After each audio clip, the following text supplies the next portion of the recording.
SHA does not offer the comprehensive care. It's offered under, I think, SHIF, which is just now in the process of establishing, farming up, Chair. So you want to tell me that in 1 year, because we went live in October 2024, that 1 year down the line, the government insurance arrangements cannot cover county employees? Chair, I think in her defense, maybe we should be putting this question to the CEO of SHA. Because when some of us speak, they say we are playing politics. But if you carried out a survey of these employees of Bungoma County and ask them today, can we move you to SHA from Jubilee? I doubt that you will get a positive response. There are challenges with that public health insurance service, and if people don't want to accept and acknowledge what they are being told from the ground, then it's up to them. But even me, as a member of parliament, if you ask me to move from Old Mutual to SHA, I will refuse. Because I will not be very secure in the fact that my family will get the care that I want. Honorable members, I didn't want us to have this. Politics. I don't want us to debate this from the global perspective. There is no basis on that argument. Order, Senator Chirarge. No, but I'm just being honest. Order, PSC Senator. does not procure. This is a user. We are talking about. The Speaker Emeritus is here. Senator Chirarge, let's come back to the serious business. Then you should stop politics. The county government of Bungoma is spending 599 million on insurance for its employees. The question we are asking is, can she for SHA offer better value or equivalent value as a user? I'm not directing you there yet. I'm just asking you from your perspective as a user. Do you think this 600 million, if it was directed to SHIF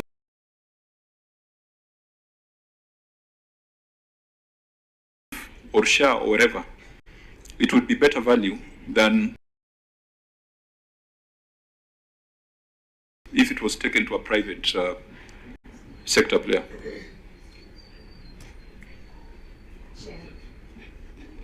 Chair, it's a tough question. Yeah.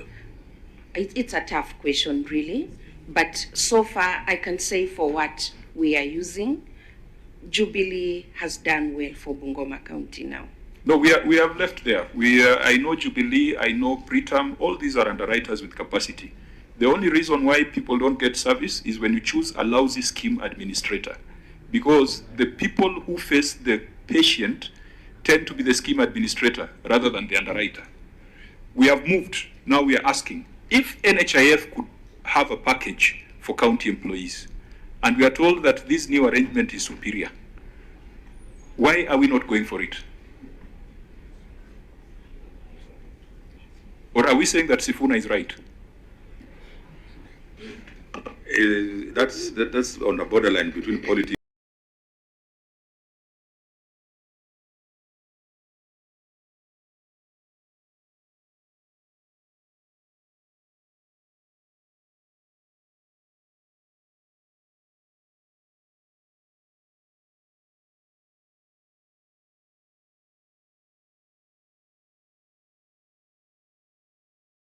And the real thing, Chair, with due respect. Okay, address the real thing. Governor, the lives of the people is politics. There is no borderline here. Are your employees good? Advice that we'll go where we can get better services, but SHA is working. And I gave you that analogy of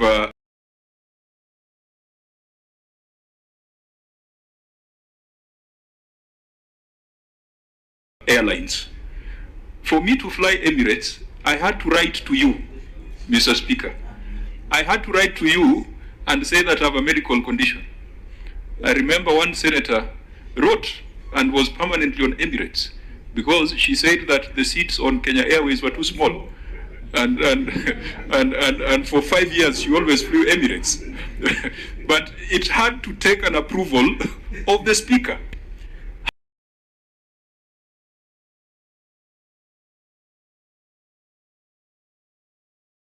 how can we have a national health insurance scheme and then we make it optional? Can't we use the same principle that we apply on Kenya Airways?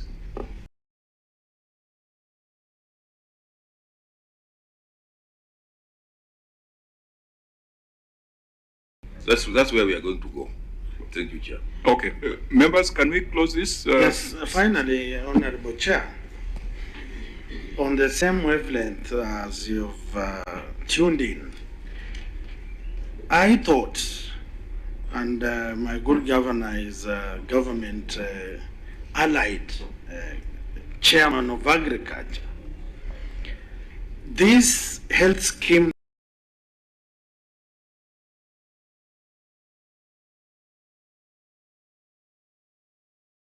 that we have of SHA, we went through hail.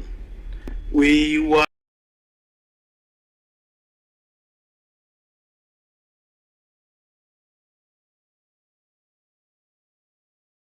in Turkana, as you understand, pushed this and ensured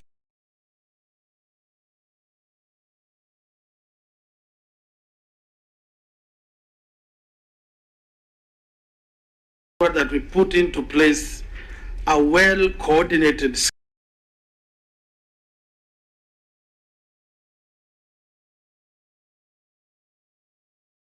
scheme for the workers and people of Kenya. What I expected from your people,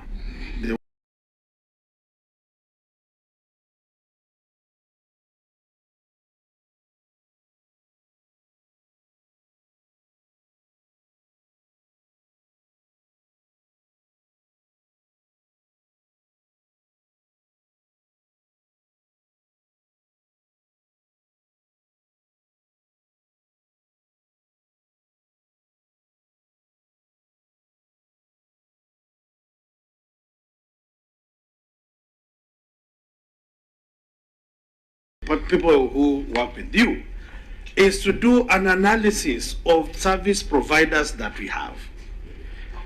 We have been campaigning all over that SHA is working, and you have confirmed that it works. If that be, I expected that this money. I think the issue here is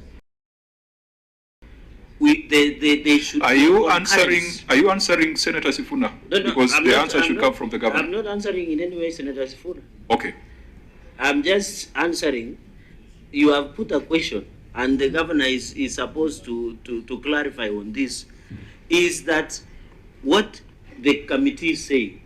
Since SHA is working, should there be a transition to ensure even employees and all of us, even me, I carry a card from SHA authority, so that when you access a medical cover, it is easy for universal health coverage.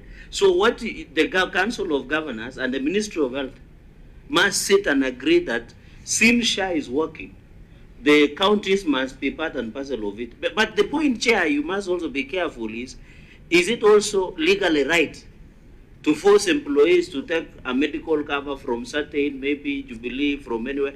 Are you also threatening? That's what you did with the teachers. You forced the teachers to join SHA. That's the question you should ask as senators. No, Chair. Honorable You need Chair. to protect me. I was making some Honorable Chair, we are senators. That is why. I will allow Senator Sifuna to be dealt by the government chief. Oh, no. Can I finish? Senator Cherarke, please finish. Yes. Please That finish. is what I'm saying. The governor should give us assurance that the conversation between the Ministry of Health and the SHA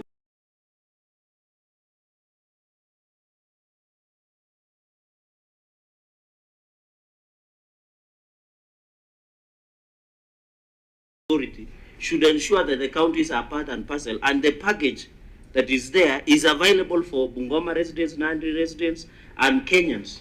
Leave out the politics of SHA. People want to score here and there, led by Senator. Order, Senator. Governor, you may respond. Thank you, Chair. SHA is working, like I said. I want to assure my good Senator Sifuna from Bungoma that it's working. Those Namangoflo place. The only challenge has been reimbursement, which have delayed. and we have held a discussion with... How is that working? No, it's working. You know, unless you may be driving a vehicle. You may be driving a... Governor, order, Senator's order. I think we have veered off where we were, and I understand that we are national politicians, but it's something we can deal with separately. I think our concern as a committee is if one county is spending 600 million on insurance cover and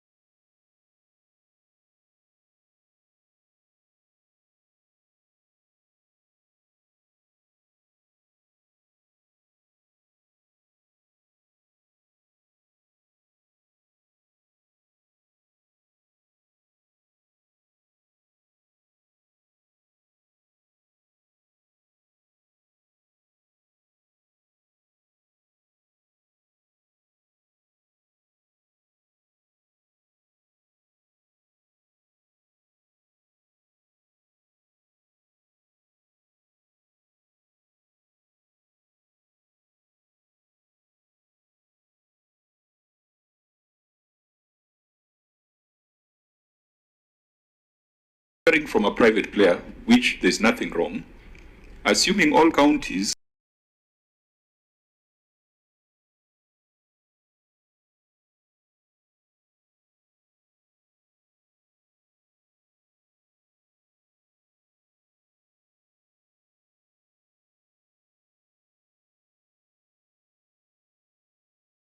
there are other things like the claims or loss history that you have asked for,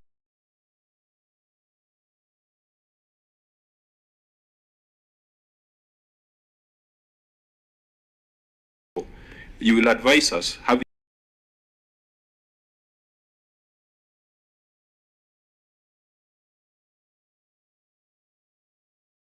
looked at what has been submitted by the county when you're writing our report. That's noted, Chair. Chair, just a question. The two insurance covers are running concurrently? One expired, there was even a gap in between, which again leads us to a conclusion, Governor, that you must do something about how you manage your human resource, because it gives a picture that you're treating your employees badly. If they are without a cover for how many months? How many months were they without a cover? About 3.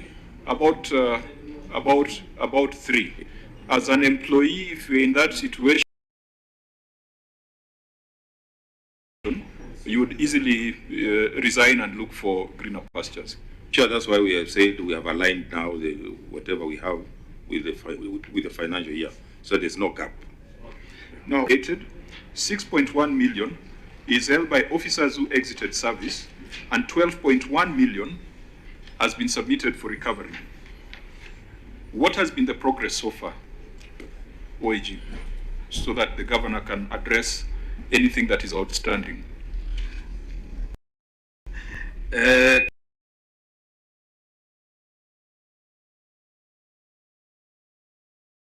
Thank you, Honourable Chair. As you have indicated, 7.6 million is still at the ESCC investigation. The 6.1 million has not been recovered.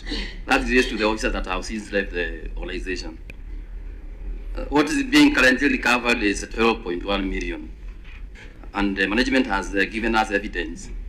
On the 12.1? To 12.1 million. So what about the 6.1 million? Governor, what is the action?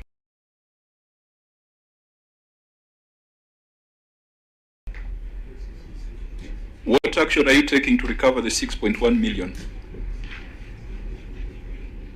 The county attorney is already handling. You can respond.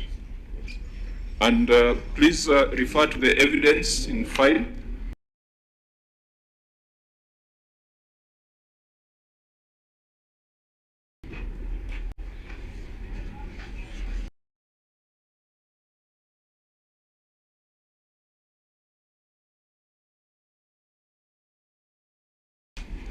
I'm trying to be efficient so that we don't read everything word for word.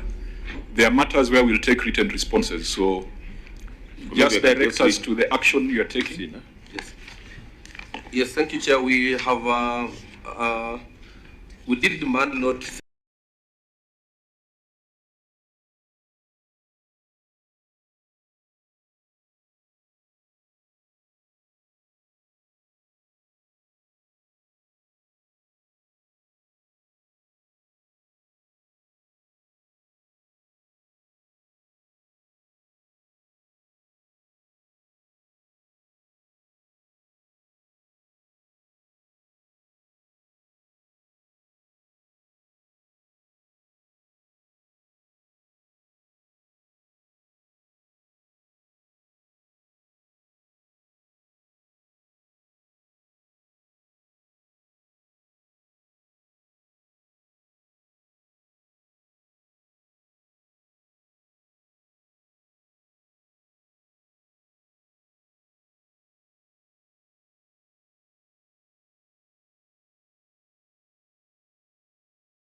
which they never responded. We've now filed recovery suits.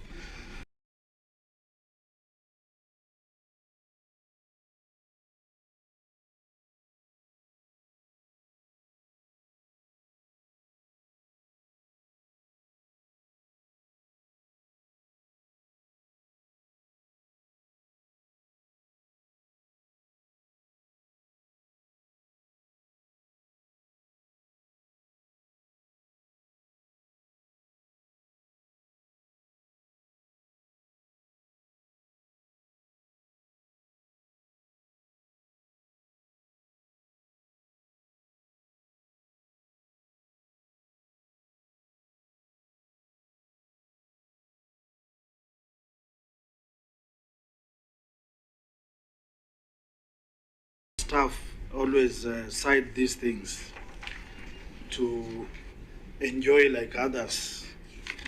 I put it to us, are our staff, including those who are here, benefiting or they equally have pending interests, my governor, because I always get petitions that some of our close friends, those who accompany you, those who work with our CECs in the county government, they are always requested just to sign forms and nothing forthcoming. So I wanted to ask, is the management of Impress handled properly, or it is a tool for, as we saw, remittances not being remitted at the benefit of other people? Thank you. Okay, Senator Sifuna. Chair, just a concern. If you look at some of the cases there, the reason why that imprest was taken, it's quite shocking, Governor, that you have somebody holding 3.6 million shillings of imprest for the facilitation of the Christmas tree lighting celebration in a county such as Bungoma with all our challenges, Chair. You know, it doesn't make any sense. I agree, Chair. Unfortunately, it was not me. It was the previous. It's wrong, actually, to hold such an imprest, but we'll recover. Thank you, Chair. So you spent 3.689 million for Christmas tree celebration. Facilitation for Christmas tree celebration. 3.689 million. Governor, you see the things that make people feel like devolution is not working. I thought we had seen crazier things where there was a housewarming for 5 million. Now you have a Christmas tree lighting at 3.6 million, Chair, and the money has not even been brought back. Chair, just for the record, because I know media will say I am the one who has done that. It is 2019. Please, Chair, I also need protection. Because what is going on? Oh, you are not under any threat, Governor. Because, you know, you are dressing like, you know, it's me. Out here, people are watching it live. People are watching it live. I am dealing with the county government of Bungoma. Yes, no, that is right. The county government of Bungoma spends 3.68 million for Christmas tree celebration. This is Yeah, at 2019. Yes. Yes. Yeah, the county government of Bungoma spends 3.689 million for Christmas tree celebration. I mean, I thought, Chair. I thought we had Governor, we are in problems in agreement. It's 2019, but you should be very careful because when I was driving around, I think I saw a Christmas tree this December. So we are just saying. No, let me put on record. We are just saying. No Christmas tree, Chair. This Christmas. This last Christmas.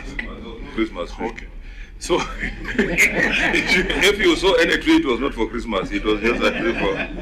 Most interestingly, Chair, you will see that imprest is being taken on the 9th of September. A whole 3 months before Christmas. These are some of the things that happen in these counties that make many of us worry. And these are things that people must answer for. Governor, is Francis Tome still in the county? Francis? Tome. He exited. He exited. This is a guy who was lighting up a Christmas tree in September at a cost of 3.6 million. You see why it's difficult sometimes to fight for more resources to go to county government. Yeah, there's a clarification here. Chair, maybe we need to be on the same page because whatever we have here, the impress warrant is facilitation to Mbale benchmarking. But no, my friend, we are reading your documents. The case that you have told us you have filed in court is a plaint and an affidavit sworn in support of those facts by the county attorney, by a gentleman called Ambrose Makoha. Who is Ambrose Makoha? These are your own documents, Governor. We're not making this thing up.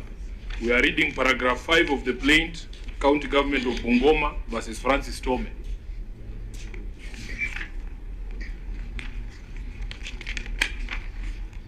And in fact, it had been served. And it says, on or about, for avoidance of doubt, on or about 9th of September 2019, the defendant requested and was issued with a temporary imprest in the sum of Kenya shillings 3,689,000 for the facilitation of the Christmas tree lighting celebration. That's the plate. That is your document. It's a Christmas tree lighting. It's 3.6 million, and it is in September.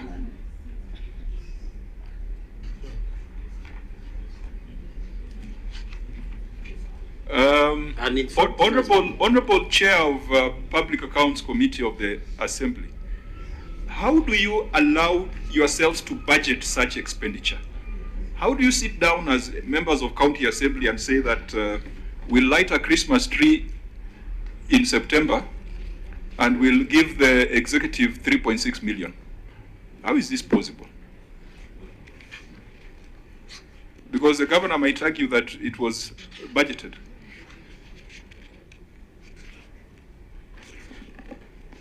Thank you, Honorable Chair. We do not have such an item in the budget.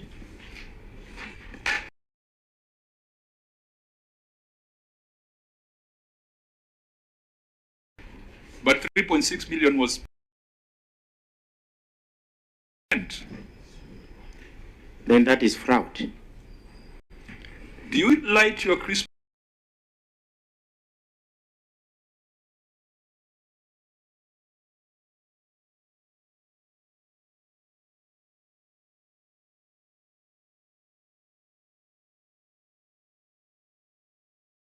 trees in September?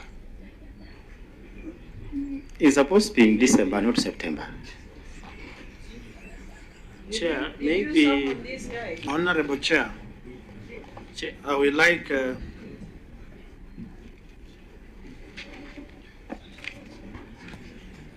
Please proceed, Senator Okoli. I want to say that this amount was spent in September, as it's seen, and it was a very ceremonial function where people had Christmas hats and with some good tents, and they were jumping like nursery school children at the governor's office compound. It is very annoying, And those who chewed this money continue to lecture Kenyans on how prudent use of resources should be done. So I want to seek indulgence, Chair, that apart from following up this money, ESCC should revisit this, so that it is a lesson to government officers who use such kind of ceremonies to swindle public money and to doing Kenyans that they are benevolent, caring, and loving during festivity seasons. Thank you. Chair, in Senator Wakoli, but you just indicated that people were very happy on that occasion. Yeah, the beneficiaries through the chair. The ones who were jumping up and down. You know, I want to warn my chief if he might turn into a witness to this matter, but since as a senator, I know where he was working before he became the senator. The point, Governor, just as an observation on this issue of Christmas tree lighting celebration, so you have looked, there is a problem with the management of interest. Maybe give us an assurance that what are you doing? Because when you are our speaker, when you travel, you approve for travel. When we land back and we must give boarding pass, for example, the passport that has been stamped, and even invitation letter. Then you are able to surrender your interest. What is the management of the interest on this? Because, Chair, this 3.6 million that was used for Christmas tree lighting celebration is very unfortunate. I want to agree with the area senator that the ESCC must and should pick up lighting on September 2019, 9th September 2019. And for us who are Christians, we know December is the Christmas. Or maybe Bungoma has a unique way of celebrating Christmas. Maybe their Christmas came early. Yeah, but in Ethiopia, the new year was in our November, so maybe they're using the Ethiopian calendar. Maybe they're using the Ethiopian calendar. Yeah. But this 3.6 million, and I want us to find also from the county attorney through the governor, has this matter been filed in court already? But this 3.6 million on Christmas tree lighting, Chair, should and must be recovered. And I hope, Governor, the people who did this should never come to any elective positions in Bungoma again. Because as my chair said, it is hard, all of us fight for resources, day in and day out, to increase the resources. Then when it goes there, they're using for housewarming, they're using for lighting Christmas trees, they're also using for buying seedlings in areas where there is drought 24/7. So, Chair, I think there is a bigger problem than what we are imagining. Chair, may the county attorney also just make a clarification? Before he makes a clarification, Senator Chair, my worry is that this money might never be recovered. Because if there are discrepancies between what you have told the court and what your documents show, the people of Bungoma will never get this money back. Number two, some of these people are very well known to me. Yes, I can see these names. These are names that are known within Bungoma County. I can assure you, Chair, most of them are, the problem with interest, Chair, is that you can forward somebody's name as your PA or somebody else to take the money, but it doesn't necessarily mean that he is the one who ends up with the money. There are bigger people behind these interest malpractices. And I'm looking at these names. I don't want to read them because they will be on the news. But I am sure some of them are impecunious. I know them. They left employment. Through the chair. You know, this is a matter of saving the lives of those who are under stress and depression to account for these monies. So if we know them and we want to restore hope to those who are used to get this money, please, my brother, just read them loudly so that the people of Bungoma can know. Fine, let me give directions. Yes. The names are in the documents before us, so he does not have to read. I want through his courage Senator, to read. You're done? I think let's get back to the substance. Governor? County Attorney, can you clarify? Yes, thank you, Chair. I'm looking at the document, the interest warrant, vis-a-vis that letter done by my assistant. Point of order, Chair. it is Edward Waswa County Attorney, County Government of Bungoma for the plaintiff. We are not reading a letter. We are reading the plaintiff filed in court. Yes, it has already been filed. Waswa, can you get to the point? Because Yes, you are causing yourself unnecessary problems. my colleagues and counsel is that... and he's very powerful. He has an assistant. Yes, the narration for that demand was not correct. It was the narration was supposed to be a facilitation to Mbale benchmarking. If you look at paragraph. So the letter by the Chief Officer Finance, dated 5th of September 2024, has a similar narration. Yes. The one that was written to the office seeking that, the first one, if you look at the page, that's 16. The Chief Officer Finance, who is the accounting officer for these purposes, has clearly indicated that the reason for interest for Francis Tome is facilitation for Christmas tree celebration. How can the county attorney be wiser than the chief officer, who is a custodian of all these records? Most importantly, Chair, these documents were presented to us to demonstrate action that has been taken. You have given us court documents, Wakili, you know, parties are bound by their pleadings. Yes, this is what you are telling the magistrates court in Bungoma at paragraph 5. Yes, I agree. Now, are you telling us we have no chance of recovery because you have already given the defense? No, I agree, senior, and I agree. You have an amended plaint. I agree, senior, and we also note that we are allowed to amend pleadings before close of pleadings. We can amend them. So I don't think there's any issue. There's no alarm. It was just a narration from if you look at the letter from the chief officer. No, I Chair, think there's a mistake because. Point of order. Why would you say there is no alarm when you have indicated that 3.6 million was put on the Christmas tree lighting? Chair, will you allow me to direct the members to the document? Now, Governor, we are not making useful. Yes. We are not using our time in a useful manner. What we have here is a document from the Chief Officer Finance. We've got pleadings by the County Attorney, Edward Waswa. We are not going to amend those documents before the Senate. And you have said it clearly that you were with us in the Senate when these things were happening. And that's a fact. But we must point out the madness that goes on in county governments. And that is why in your 5 years in the Senate, you saw we fought 11 times to pass the new formula for allocation of revenue. And I hope one day you'll write a book about that particular scenario.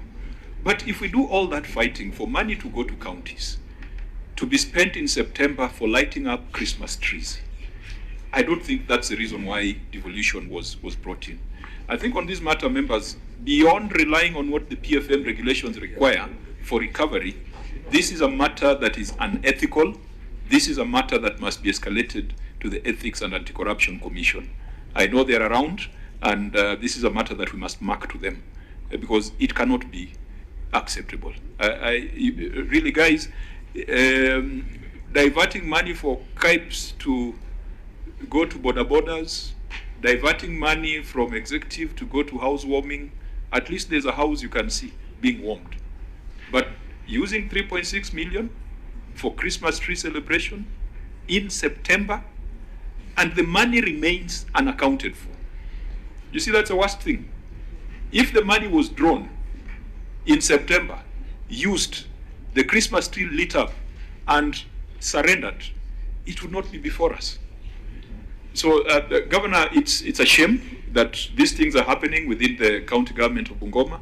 Now you are the new captain. You need to ensure that such things do not recur, but these people must be held accountable. Otherwise, the people of Bungoma might just as well give up on devolution. So can we close at that point and move to the next issue? Because I think we have prosecuted this enough. Chair, there was just a small matter on impress management. How are they doing now? Because if you're saying it is in the in 30 seconds. Considering the time, let's leave that to the auditor so that they report in the next audit cycle. Okay. So let's progress. We are done with the issues that were raised with the financial statements. We will take your written responses on budgetary control and performance and resolve prior year matters. We'll also consider the written responses. On excessive wage bill, Governor, we are alarmed that your wage bill has grown from 47% to 53%.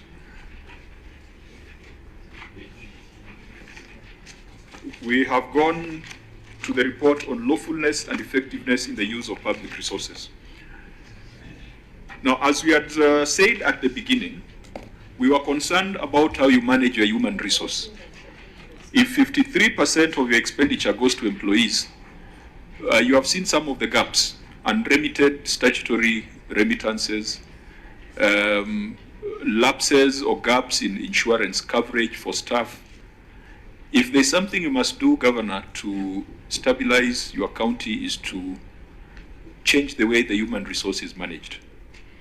And you have indicated that you now have a public service board. You have indicated that, did you say the HR director was here? The HR director ought to have been here because that is the professional. That is a person who is a subscriber to a professional body.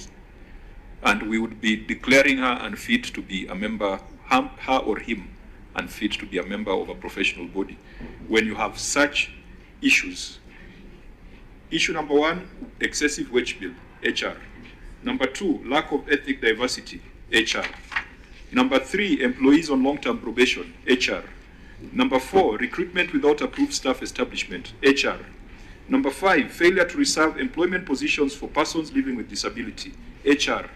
Number six, non-adherence to the 1/3 basic payroll, HR. Number seven, employment of staff on contract without gratuity, HR. 7 issues touching on the HR function. Now, unless you want us to go through specific issues, but I would like perhaps, if we are going to take your written responses, but get your comment on the measures you're putting in place to address all these issues that keep recurring in Bungoma on human resource. Thank you, Chair. I think one of the issues, if you look at our response, was a court order that said, some casuals had gone to court, and the court ruled that they all be absorbed and put on permanent and pensionable. So that became difficult. We tried to argue our case in court, but we didn't succeed, so that has brought a bit of a problem. The other thing is on, for example, ethnic diversity of staff establishment. I think is a problem across board, where you find even those who don't come from Bungoma and in other places want to come back to Bungoma, they want to come back home. So as much as you try to balance, you recruit, you find that the dominant ethnic community will always take the larger share. So it's something, I don't know how it will be addressed, but again, you can imagine if you go, let me give you an example of Bungoma. We have 5 major ethnic groups: the Bukusus, the Sabots, the Tesos, the Tachonis, and the Batura. So, and if you go by percentage, you realize that the Bukusus are the majority.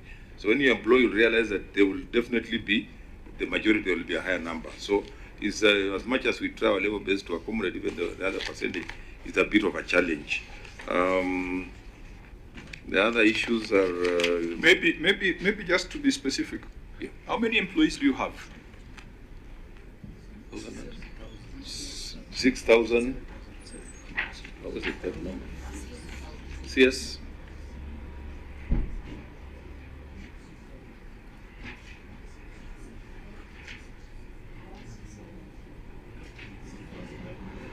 You see, in management training, we are told that the human resource is one of the most important resources in any organization. So it cannot be an approximate number, because every month you're doing a payroll. How many employees do we have in Bungoma? Chief Officer. 7,085. 7,085. Yes. Do you now have a staff establishment? Yes, we do.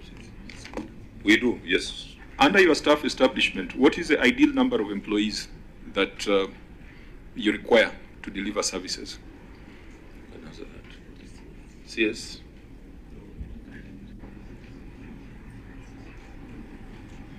Governor? CS, I thought the CS would have that.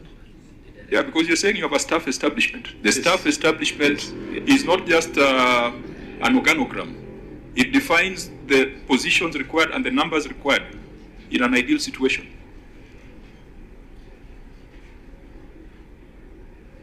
Governor, you have submitted on oath that you have a staff establishment, so that information ought to be there. We can provide it. The director, human resource, should have been here to provide that information. The county secretary is the head of the county public service. If you chose not to come with HR director, the county secretary will take the arrows. How can you not know the content of your staff establishment? Has it been approved by the cabinet? Has a staff establishment been approved by the cabinet? It was approved. So if it was approved, county secretary, what did you approve? What did cabinet approve? You have 7,085, eating up 53% of your total revenue. In your staff establishment, are you saying you need 10,000 or you say you need 5,000? Because if you have a staff establishment that requires 10,000 people, then for you to implement it, the problem is going to get worse. So this is a question that I think at CEC level, governor level, it's a question that you must be able to address. What is your ideal number of employees as per your staff establishment?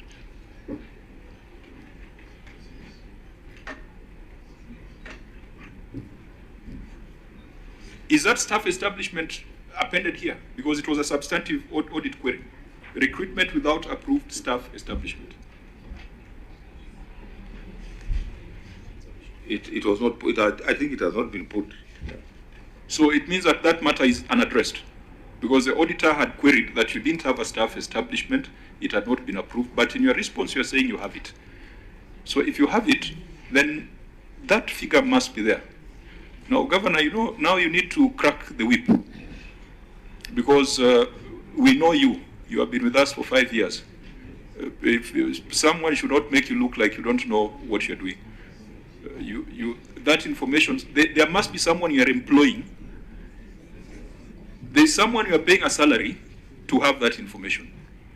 Because I know you are at CEO, you might not have the specifics. Who's that person you're paying a salary to know these things? County Secretary, can you say something? County Secretary, you are being paid a salary to have this information. Tell us, what is your ideal staff complement as per your approved staff establishment? Put on the it's not on? Okay. Chair, thank you so much. We have a staff establishment. When I came in office last year, we didn't have one, and this matter was actually recurring. We went and we worked on it. The document came to the cabinet, was approved.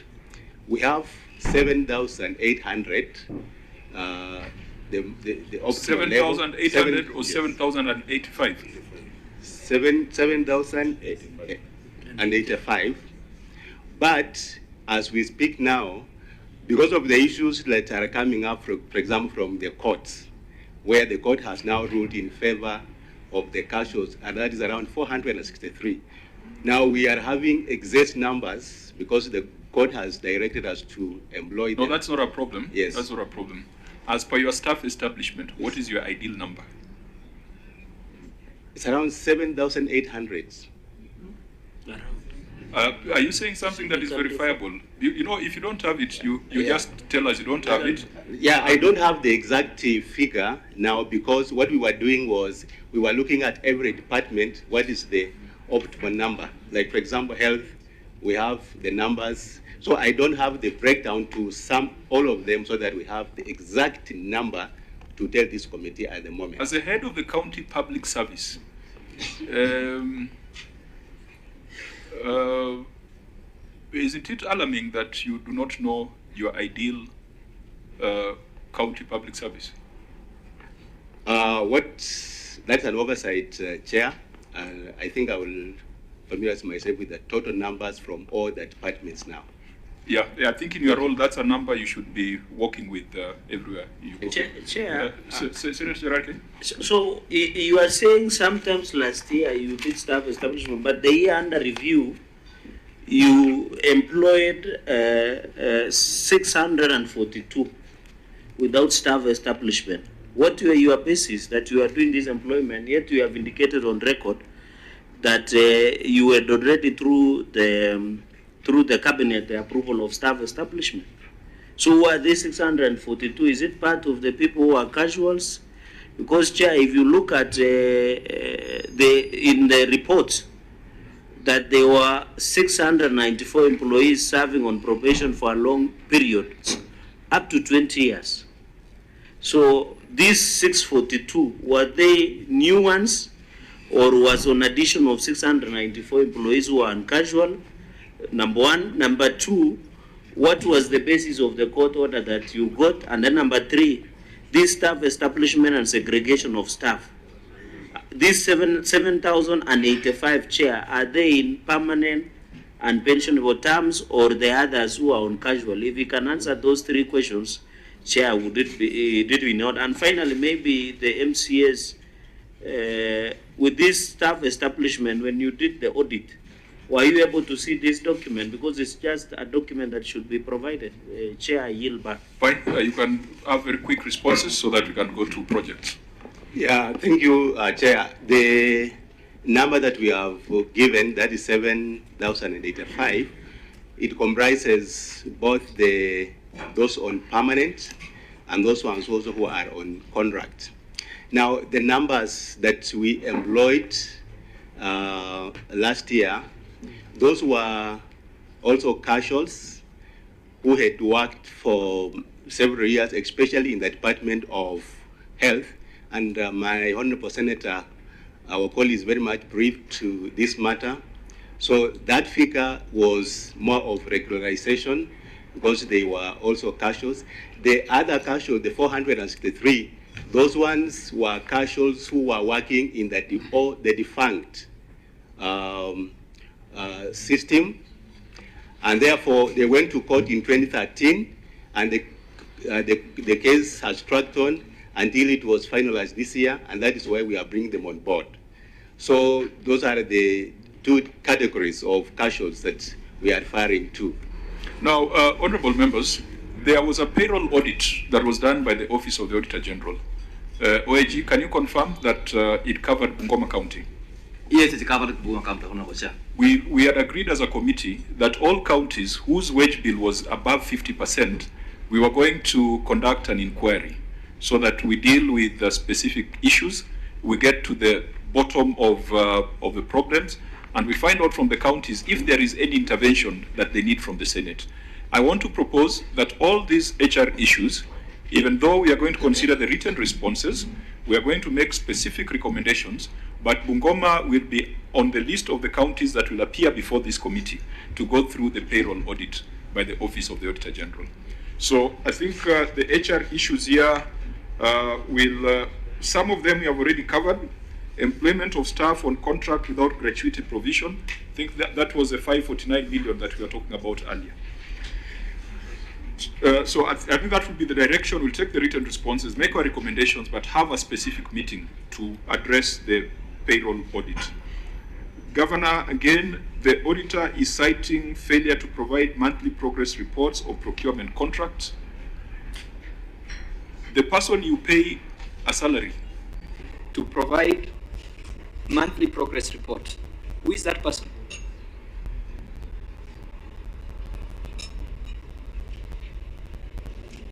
We have moved to failure to provide monthly progress reports of all procurement contracts. Who is the person who's paid a salary in Bungoma to provide monthly progress reports? It's the Director of Procurement. Is the Director of Procurement here? He's not in. And I believe the Director of Procurement is a member of the Institute of Supply Chain. Yes. So why would someone be a member of a professional body if they cannot execute such small things? I think on this, Auditor General, did they subsequently prepare it, or it's still a problem? They did, but those reports are again incomplete because they don't have the required information. We shall be citing the Director Supply Chain for professional negligence, but not just for professional negligence. I'm sure that there are offenses under the Act, and I'm sure this is one of them. So that one, and I think, Governor, we have moved to a new regime where we are not just blaming the governor. We are putting the blame right where it belongs. Because if someone was to provide a procurement monthly progress report and is being paid a salary for it and is not doing it, and you are doing nothing about him, then you have to do something about him. But don't wait for us to be the ones to initiate action.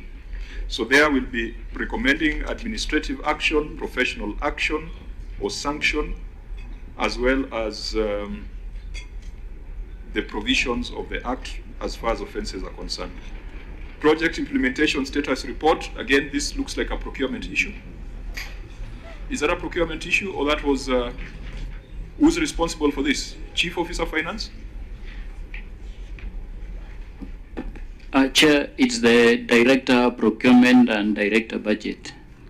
So again, Director Procurement is on this. We will look at what you have responded and take a view. Payment for subscription to other entities. This is an old problem. It was there when the governor was our speaker. We have a standard recommendation. Whereas we support the economic blocks, we just want to ensure that when you are sending public money to these institutions, there is a clear legal framework. And you recall that the then Senator Nyamunga had proposed a law on regional economic blocks. We understand the value of these blocks, but we must apply the law as it is. Honorable members, we consider the written responses, but I do not think that there's anything that can explain that kind of expenditure. Unexplained procurement and distribution of fertilizer. Here we had a problem. Auditor General, what was your finding, so that we quickly look at the governor's response? Honorable Chair, this fertilizer was supposed to have been sold at a rate of 2,000 per bag, but it was given free of charge. And that 2,000 was provided for under Finance Act 2023. And management has indicated that there was a policy. Order. Since you had advised us, you can see that the issues that your advised us are, we keep in view. We can dispense with them as efficiently as I'm doing. But this one, you said there was an issue, so just read the finding. This one, let's be keen on the details. Just read your finding, and then we get the governor's response. Okay, thank you, Chair. Unexplained procurement and distribution of fertilizer. The county executive awarded a contract to a local company on 17th December 2024 at a sum of Kenya shillings 50,452,200 for the supply of planting and top dressing fertilizers to the 45 wards, and the payment was made on 22nd March 2025 for Kenya shillings 26 million. The fertilizer was delivered in the financial year 2024-25. Additionally, the county executive awarded a contract to a local firm on 18th February 2025 at a sum of Kenya shillings 56,250,000 for the supply of planting and top dressing fertilizers for the 45 wards. Review of the Bungoma County Finance Act 2023 indicated that the subsidized fertilizer was to be sold at Kenya shillings 2,000 per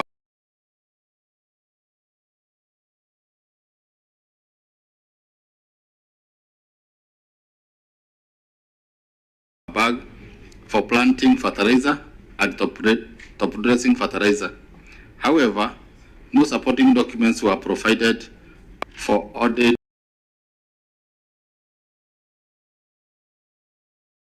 to confirm that the fertilizer was sold at the recommended price of Kenya shillings 2,000 per bag or distributed to the farmers free of charge. In the circumstances, the county executive may have lost the public funds in respect of expected revenue from the sale of subsidized fertilizer. Thank you. Governor, you may respond. We're saying to enhance food security to all residents of the county. Free farm inputs were issued local vulnerable farmers as provided in the attached Bungoma County Agriculture Sector Policy issued in October 2023. Additionally, the management has submitted Bungoma County Agriculture Inputs and Service Support Bill 2024 to the County Assembly that provides a legal framework on distribution of farm inputs. Attached is a letter of submission of the bill to the County Assembly. Chair, that we sell to the farmers. On review, we realized it was going to cause a political problem, and my senator can bear me witness if we started selling. And when we proposed that to go back to the free subsidies that we were giving, the 2024 finance bill did not go through. So the farm inputs were given free of charge, and the lists are there of the beneficiaries for both fertilizer and the seeds. So it's a practice that we've been having since 2013 of subsidizing and giving free fertilizer or inputs to our farmers. Yes, Chair. Governor, you have not addressed the County Finance Act of 2023 because that's the basis upon which the auditor has reached its conclusion. And in fact, Chair, although the governor makes reference to those documents in his response, we don't have those documents here. I don't have the County Agriculture Sector Policy, which you have referenced as 17A. I do not have the bill. So perhaps maybe, unless it is just my copy that was... No, it's not there. They're just placeholders. Chair, we had shared the soft copy with the OAG. Were you not aware you are coming to the Senate? If you've responded and brought the attention of the Senate to Appendix 17A and 17B, does it mean that we are just, we are not useful in this session?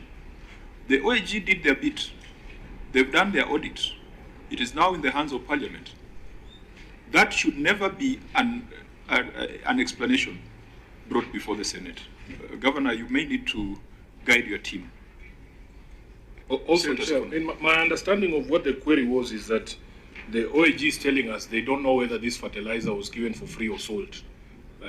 That you have to show something.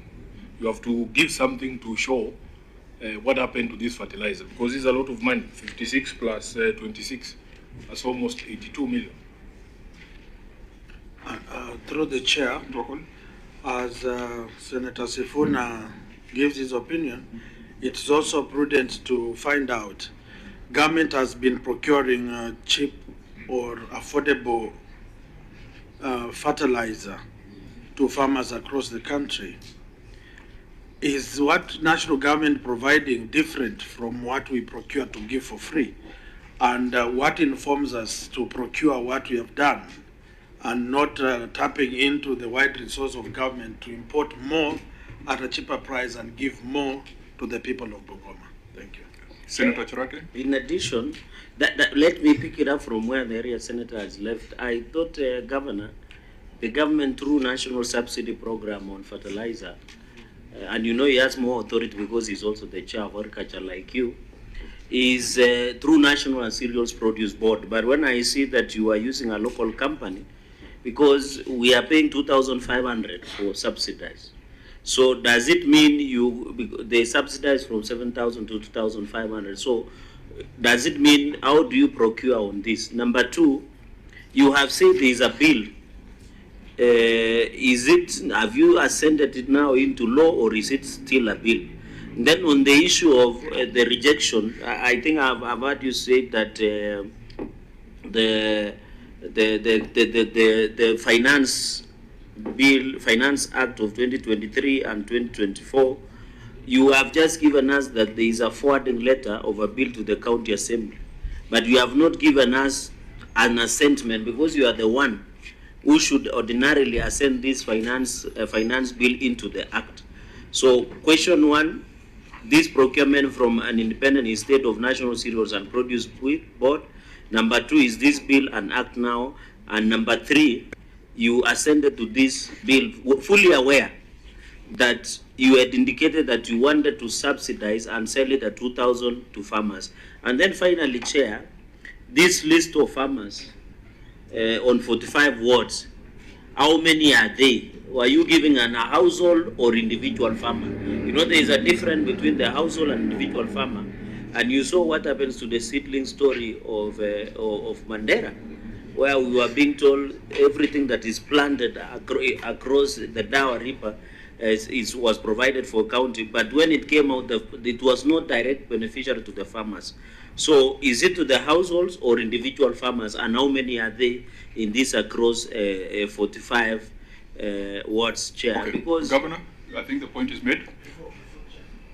Senator Akoli, let's make them brief. Just, and the list as requested or asked by Senator Cherargei of farmers, have you ever done a forensic look at the list to confirm that the lists that are being forwarded to you as beneficiaries are the true beneficiaries of the fertilizer, or they are conduits, at least just written for purposes of receiving fertilizer and benefiting somebody who is taking advantage of the process? Thank you. Governor? Thank you. I think to start with, we changed, we moved from maybe this last financial year, we bought from government to government at 2000. So we didn't give to a private, after the audit was done, we didn't give now this time to a private supplier. It was government to government, National Cereals Board. The lists that we normally have vetting committees at all the ward, in all the wards, which includes the MCA, it includes the ward administrators, and all other stakeholders who come up with a list of the beneficiaries, the vulnerable people. And we verify and confirm that those are vulnerable people, and people can even see it's normally public participation before the fertilizer is given out. So I think that list, expected that agriculture people should have forwarded the list. Okay, did you forward the list of the beneficiaries, because it should be there, and I'm sure that it's there. Why it was not provided for, I don't know. You can explain, Mani. Yes. If you allow me, Chair, at the time of audit, the list was reviewed, and that query was dropped. The component of failure to provide was dropped because the list was reviewed. So what remains is to authority to issue it for free. No, we would want to get that assurance as a Senate, because the amounts involved, the 82 million, is approximately 41,000 bags. If you assume it's 2,000 per bag, it comes to about 41,000. Members, it is for us to make recommendations on what the governor must do, but the fact is there was a Finance Act of 2023 that required the fertilizer to be paid for. The fertilizer was not paid for. To be sold. Yes, to be sold at 2,000. That was an act of the county assembly. It is lawful, and I think what you are required to do was to abide by it, or if it's impractical, to amend it. So it was not amended, so the law stands. So are you saying we made a mistake to give free fertilizer to vulnerable people of Bungoma? Because you signed a law, and all the laws of the county are signed by the governor. You, Governor Lusaka, signed a law saying you will give out fertilizer at a subsidized rate of 2,000. You signed it. We're just asking you to abide by the law that you signed. Can an executive order overrule? You cannot overrule the county assembly through an executive order. Okay. Otherwise, Governor, there would be no need to bring a bill before the assembly. You should just have done it from the initial stages. You have been the Speaker of the Senate, the upper house. Of course, and you know, if you were to go by executive orders, a lot of things would not have happened the way they happened in the past. Anyway, I get your point, but we gave free fertilizer to our people. Maybe I told you when we took the other bill, the GNC issue came up. You remember, even the national one failed. It will not take off, and we also became casualties of the same. But I understand we will amend so that we continue giving free fertilizer or free inputs to the vulnerable groups. Sure. County Assembly, how do you feel when your laws are treated as suggestions that can be reversed by executive order? And maybe as the MCA comes, they can also confirm whether they saw that fertilizer in their wards, because That's about 1,000 bags per ward. It was 500 per ward. I was using the chair's math. 41,000 bags divided by 45 wards. No, what I'm telling you, Honorable Senator, is exactly what we gave. 21,900 benefited. The cost was 500 per ward times 45 wards in Bungoma. Okay, we'll relate that to the numbers before us. Honorable Member? Thank you, Chair. I confirm that actually the 45 wards, each ward was receiving 500 bags of 500 bags of top dresser fertilizer and planting fertilizer, also 500, and also seeds were given to the farmers. And in this regard, I want to also confirm that in regard to what Honorable Senator Sifuna has said, the fertilizer was given to specific farmers. Actually, when we are doing vetting, we don't do vetting in regard to the maybe families, but we look at the specific farmers. Then there are some things we look at, maybe if somebody has land or doesn't have land, to go utilize that using our village admins. So that is what actually happened. Address yourself to the law that you passed. In regard to the law that we passed at the assembly, actually the fertilizer was supposed to be sold at 2,000 shillings to the farmers, but eventually the tradition was there; it was being given for free. So when you're writing the law, the tradition was not there. No, it was there. Initially, they were giving it for free, but later on we passed the law at the assembly. But at the time of giving, after recruitment, it was given to the farmers. It was provided by the county government and given to the farmers for free. Does it concern you that you have passed a law and the executive is not following the law? Yes. Or does it concern you that you have passed a law that is at odds with what the public needs? Yes, it does, Honorable Chair, and that's why we really need to do that amendment, so that you see, this fertilizer is meant to benefit our farmers who are not able to sustain themselves, and it has really worked good for the people of Bungoma County. The only thing we need to do as an assembly is to get that amendment. Then we amend the law so that when we are giving fertilizer this year, we do it in accordance to the law, so that this query again doesn't appear. Is it a case of us mourning more than the bereaved? Because it is their law that is offended, but it does not seem to be white. But Senator Wakoli, thank you, Chair. Maybe you can, Honorable. You can have a seat. I wanted to ask this.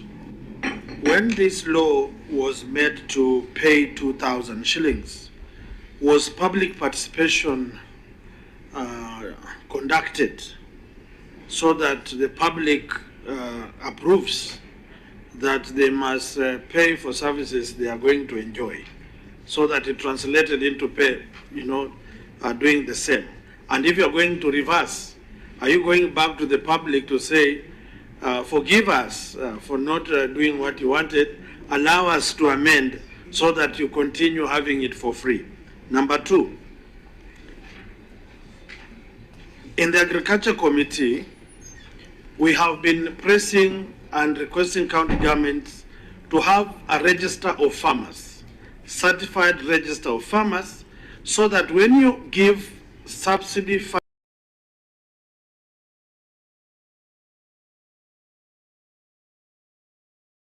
fertilizers or any farm inputs, they must be in the database of the county government. Does the county government of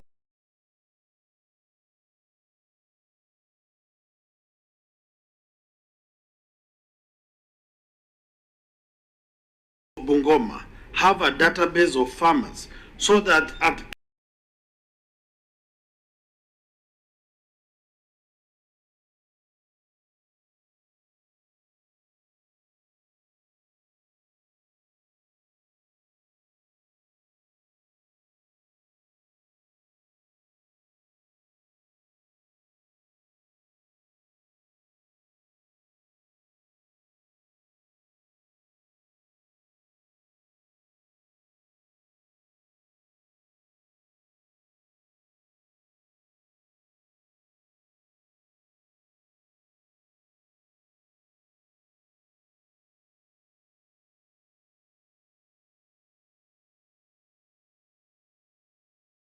any click of a button. Last year, the other year, Senator Sifuna can key in Wanyonyi, Wepogolo, Naspondi, ID number Flani, then it pops up to say he is from Nakoyonjo, this village, 10 bags, 4 acres. Thank you. Chair, my concern was, Governor, I can understand why someone would make an argument for all the wards to receive the same amount of fertilizer, but those wards are not the same. Now I'm sitting here thinking about East Sangalo, for instance, or West Sangalo. Why would you give the same number of bags for West Sangalo and East Sangalo, which are basically agricultural counties, and give township ward the same amount of fertilizer?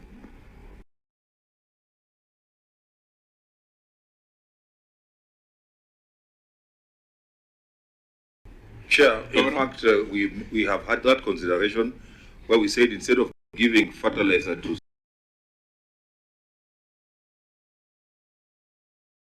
a township, they opted for trade loans. But at some point again, the MCS came up and said, no, we also deserve to get fertilizer. Where we take it, not your problem. So that is the problem, Governor. Yes, that's what I'm telling you. And we are all here. No, let us not act like we don't live in this country or in a ward.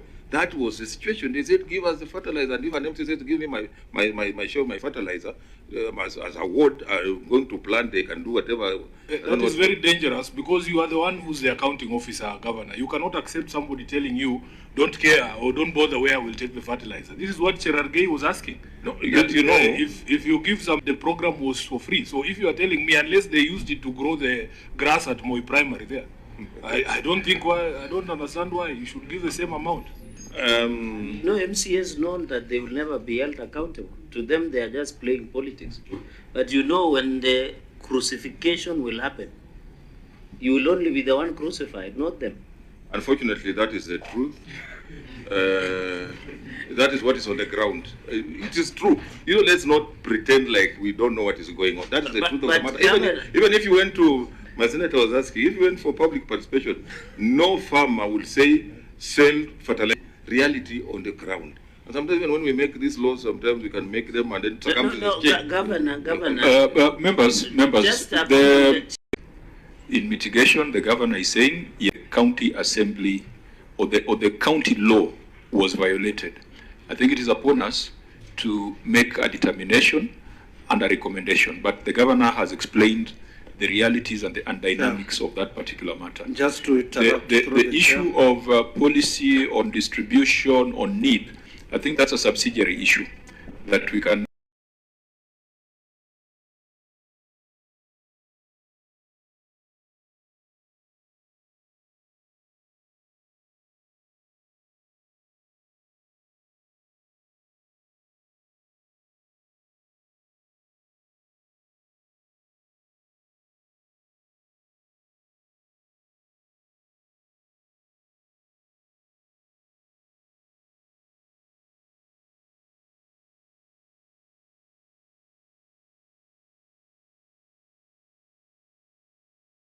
They are about 4 to 6 billion.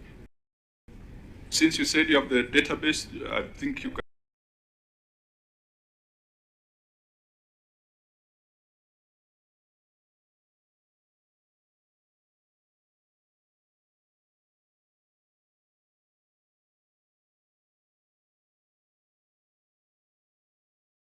Just give us the number, then we move to the next. The number who benefited, I don't know the total number, but I know the ones who benefited from our program. No, you said you have a register of farmers. There was a register of farmers. There's a register of farmers, but I can't tell honestly.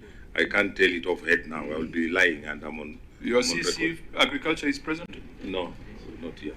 Because I know the national government was registering farmers, so yes. I would expect there would be a database. Yes. Is it the same database, or you have separate ones? The same. It should be the same thing. Yeah. So I think.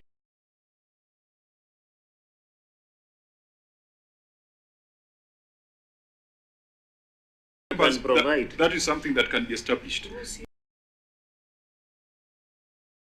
1,386,376. This was revised to Kenya shillings 807,464,800. The initial completion date was 14th June 2021, but was revised 4 times and the last revised completion date was 16th December 2025. Review of the payments records revealed that the company was paid Kenyan shillings 30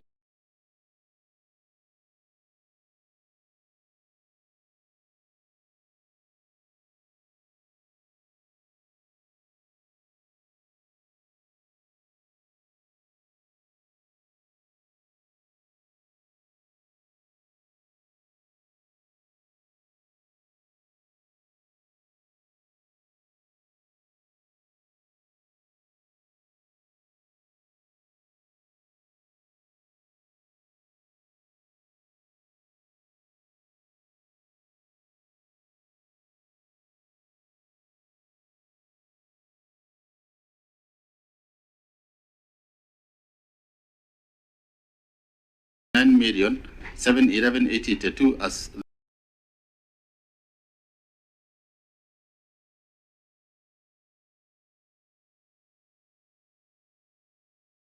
offices had already moved in and occupied the office block even before completion of the project and had offer for occupation. In the circumstances, value for money was not achieved on this project. Thank you. Governor, your response? Through the chair, on the current status of the project, management has provided the project status report dated 17 July 2025. Sorry, for Hansard purposes, just reintroduce yourself.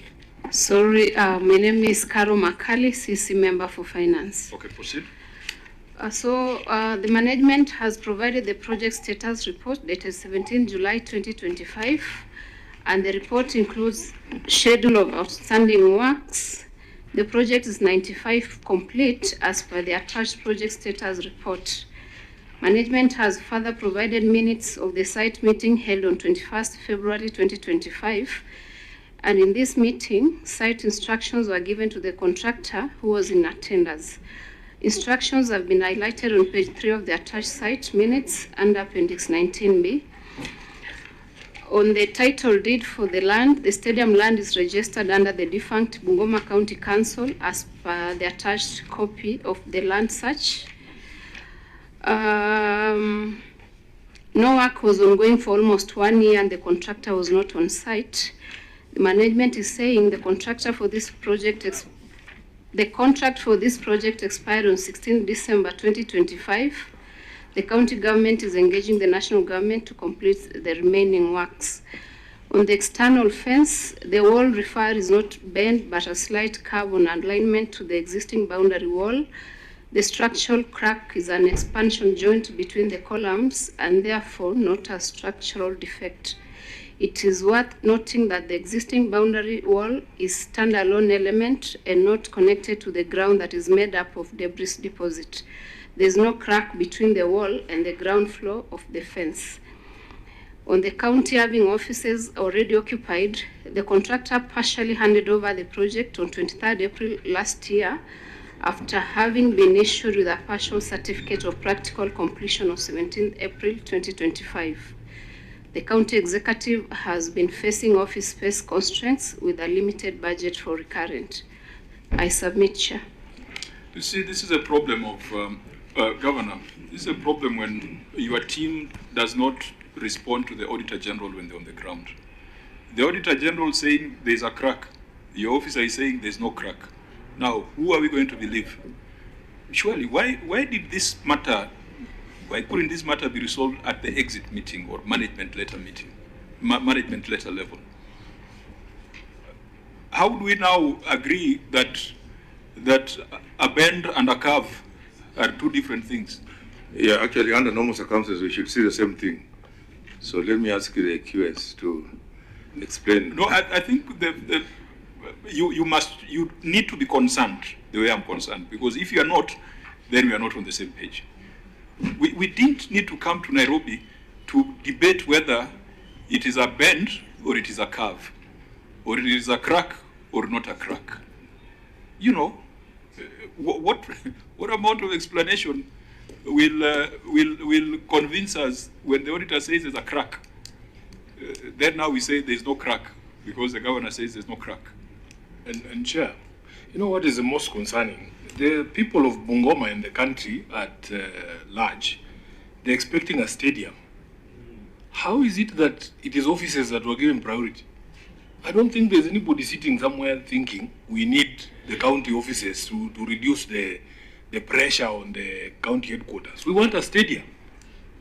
And promises have been made. I remember there was a big fanfare there in Bungoma. I think we hosted one of these national events.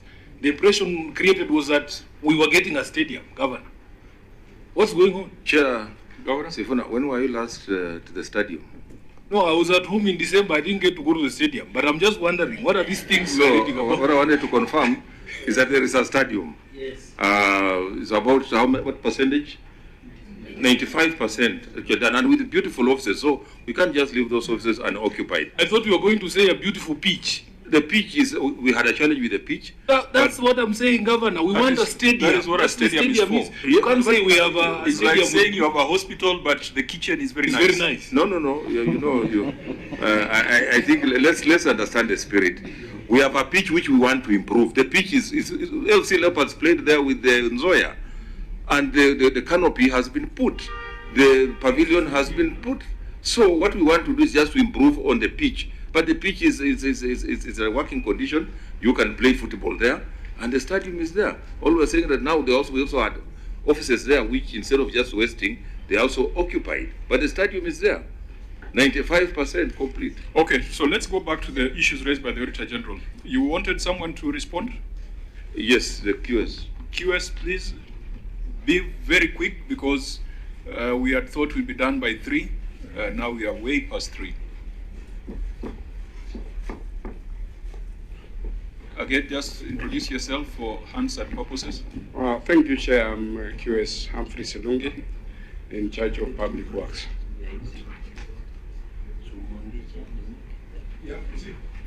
Yes, as per the management response, I got the information about what the auditor had raised. I went and cross-checked.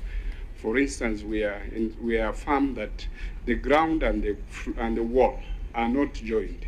The ground floor is on its own. That's why we can QS. no crack. You know, you are telling us a story. Yes. What was so difficult when you got the management letter, just to go to the ground with the auditor and tell them, auditors, these things you are saying are not true. I am the professional, so that it does not come before us. Yeah. I didn't have a chance to meet with them in the exit meeting here. But whoever was in the exit meeting knew that there was an issue that required a professional to deal with. Governor, those are the gaps. That is why if you have an audit committee, if you are part of that audit process, this matter would not be reported the way it has been reported. I mean, it's a bit frustrating for us at 3 o'clock to be arguing whether there's a crack or not. Can we, members, without getting lost in the trees, just take a global view? You have done 95%. What's a plan to get to 100% and to ensure that you deliver fully for the people of Bungoma? Chair, maybe can I add a question that was observed by the OAG? Okay, this please make it brief. This title deed for the land on which the stadium is built, is it a veil so that it becomes easy? Is it a fail? You know, I've been to this stadium before. Fine. If it's there, just tell us the appendix. Governor? Yeah, the stadium land is registered under the defunct Bungoma County Council as per the attached copy of the land search. Which is next. Search 19C. Oh, 19C. Fine. As you go there, what's a plan to 100%? Yeah, 100%. The canopy, there was a delay in the terms of supply of material, and that's being done by the national government. And we have also negotiated with the national government to do the pitch for us to good standards. So once that is done, and there's that directive by His Excellency the President, once that is done, we shall be at 100%. What sort of commitments have been given? By the way, Governor, just to understand our frustration. Yes. Because for some of us, when we hear stadium, the first thing is the pitch and the canopy, and the seats. So I am not convinced that that is 5%. That is what should come at the tail end. Honorable Senator, we have had a lot of challenges with the contractor, that local contractor called you now.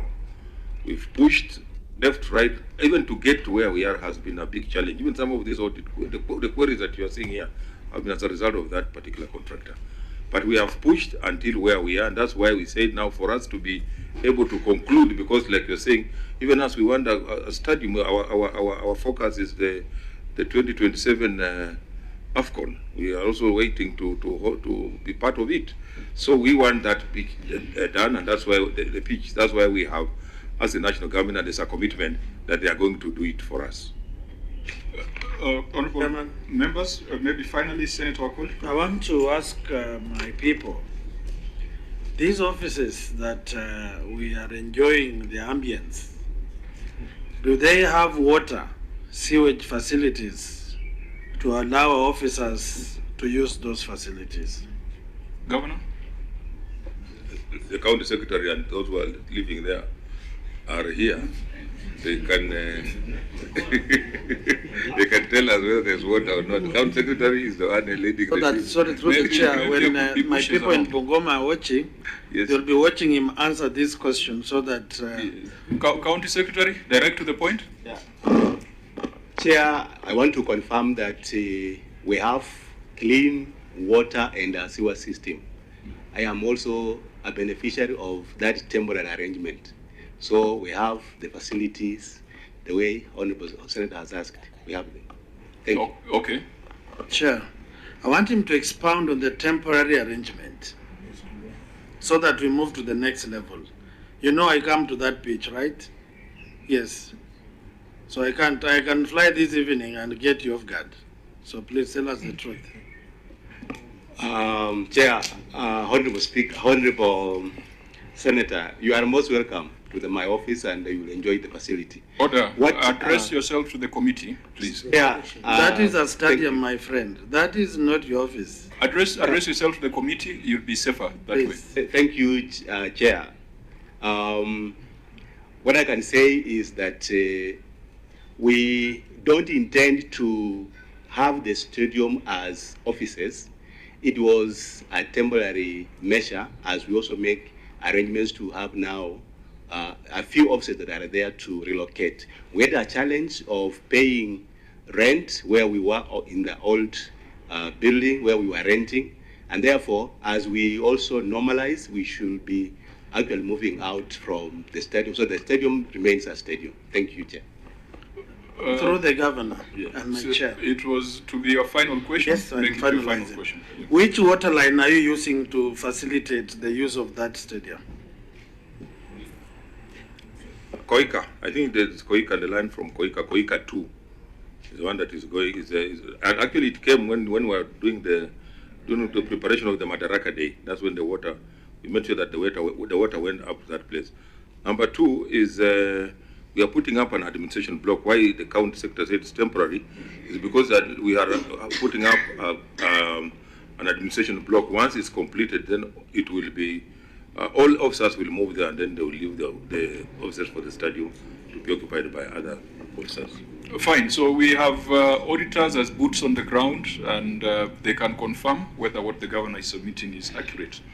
We keep this in view, but we'll also, I think the auditor will check whether there's been any violation of the contract, particularly on pricing, whether there's been a variation beyond what has been agreed in the contract.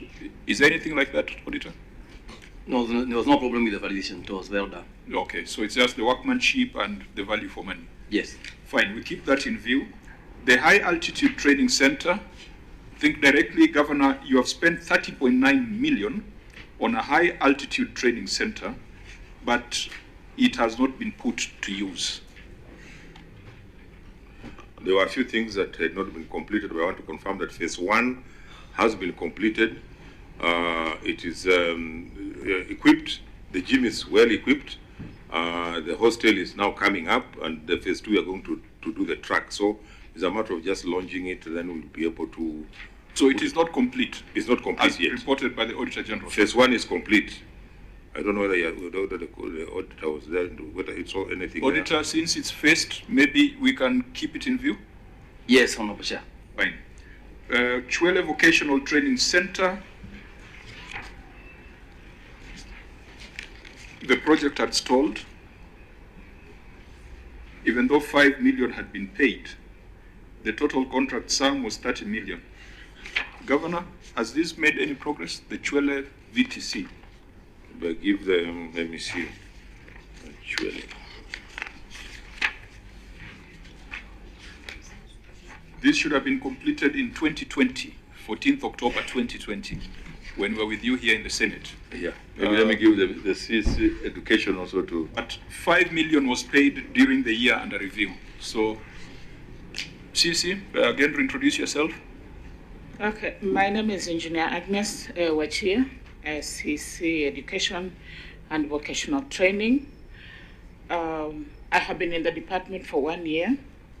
When I came in, that was a low-hanging fruit that I thought I would pick, we finish, and then so that it is utilized by the students.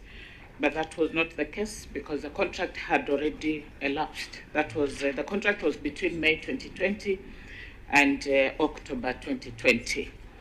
And so when that happened, I went straight to look at the BQ, that is a measurement sheet, which I established that the contract sum was 30 million. We had the works done had already consumed 26 million. So that informed the payment of that pending bill of 5 million. What we have done is that we terminated the contract, and we have plans, looking at the works that have remained, we have plans to retender and so that we can get somebody else to complete the works. Thank you. You have said exactly what the auditor has said. We thought you were going to tell us what your plan is to ensure there's value for money here. That is what I said, Honorable Senator, is that it was terminated because the contract also Yes, expired. that's what the auditor said in his report. And so what so what we want to hear from you is that this is our solution to ensure that Chwele VTC can be used for its intended purpose. Because you seem to be having, and I think County Attorney need to be concerned, because these contracts that get terminated in between, I hope that the County Attorney gets involved in those terminations, because otherwise you're going to have bigger problems. So could you reframe what the solution is? Chair, also because you have described the problem. Can she just clear some confusion that I have? Are you saying the contract price was 30 million? You said they had received 26, you added them 5. I said that the works that had been done had consumed 26 million. So what percentage of work should that be if there was only 4 million remaining? It was 90%. Sorry? That should be 90%. Yes, what has been executed is that I may not get the measure, maybe the technical person can speak about that. But what we are doing is to identify money and so that we can complete Just this. a minute. Maybe So you added them 5 million. You paid them a total of 31 million. Not 31 million. We have paid them about 20 million. But what has been executed is 26 million. Out of the 30 million? Yes. So that's what roughly is 90. That's roughly 90%. Yes. Is that the actual project status? The QS can confirm that. So we expect that when you get a new contractor, we should be spending not more than 4 million shillings Yes. to complete. Yes, from what I've seen on the ground. But the QS So do you have a budget for it? We are still trying to identify a budget for it in the 26-27 budgetary allocation. 26-27. I thought that's done. In the coming financial year, not this one. We do not have a budget for it in this 25-26. We do not have a budget for it. So you're saying this project will remain unutilized, incomplete, until the 27-28 financial year? We are actually utilizing it, but it is incomplete. Once it is completed, we shall fully utilize it. Governor, you just need 4-5 million to bring this to life. I mean, that's not a lot of money. It's the money you spend on Christmas tree lighting. I'm happy that my MCA representations are here. because these are some of the things we put in the budget. Then when they go, they remove.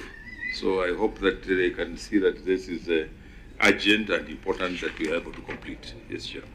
Any comments on this, honorable members? Governor, just to advise you that the Senate had passed a motion last year to advise counties not to begin any new projects before you complete this. We understand the pressure that you might get from the MCS to begin new projects for obvious reasons.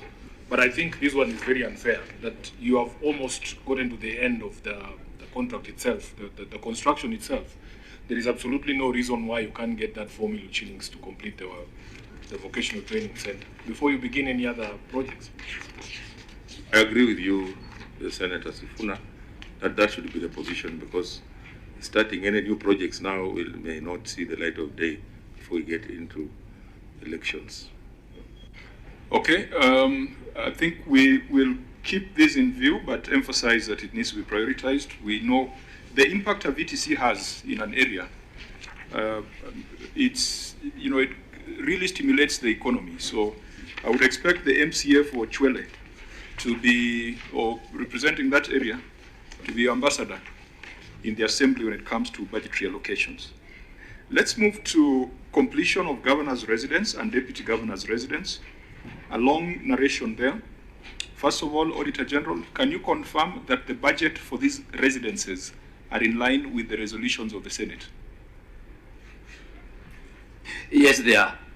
For the governor's residence, we had capped it at 40 million. And for the deputy, we had capped it at 35 million. 35 million. Yes. So they're within the budget. Yes. So the problem here is that they have taken long to complete. Yes.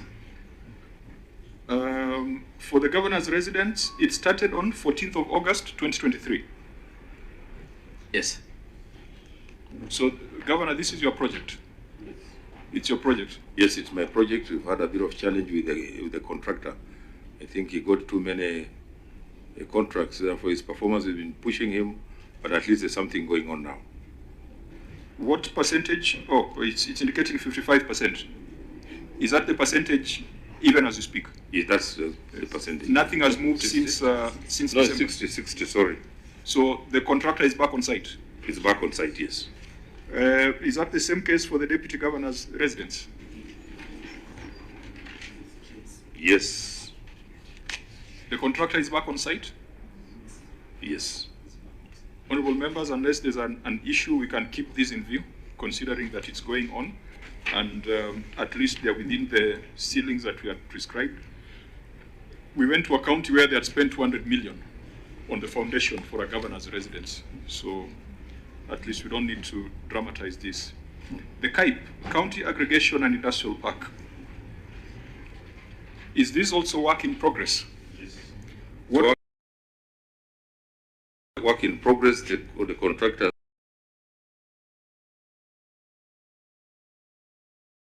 has also been a bit slow, but we've really pushed him.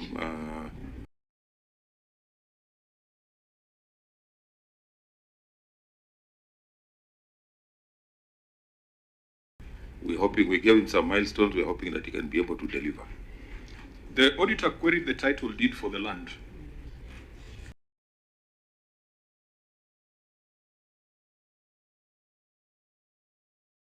Was that provided, auditor? No, it is in the name of the Sangalo Technical Institute. Governor, what's your take on that? It's also work in progress. You know, it was hyped from Sangalo Institute, so we're in the process of getting the CAIP to get its own title. So it's work in progress. Honorable members? Chair, I must disclose that this industrial park is right outside my rural home. And it was launched with enough fanfare. In fact, my mother was telling me that she could hear the statements and pronouncements being made there because the speakers were made to face into her home.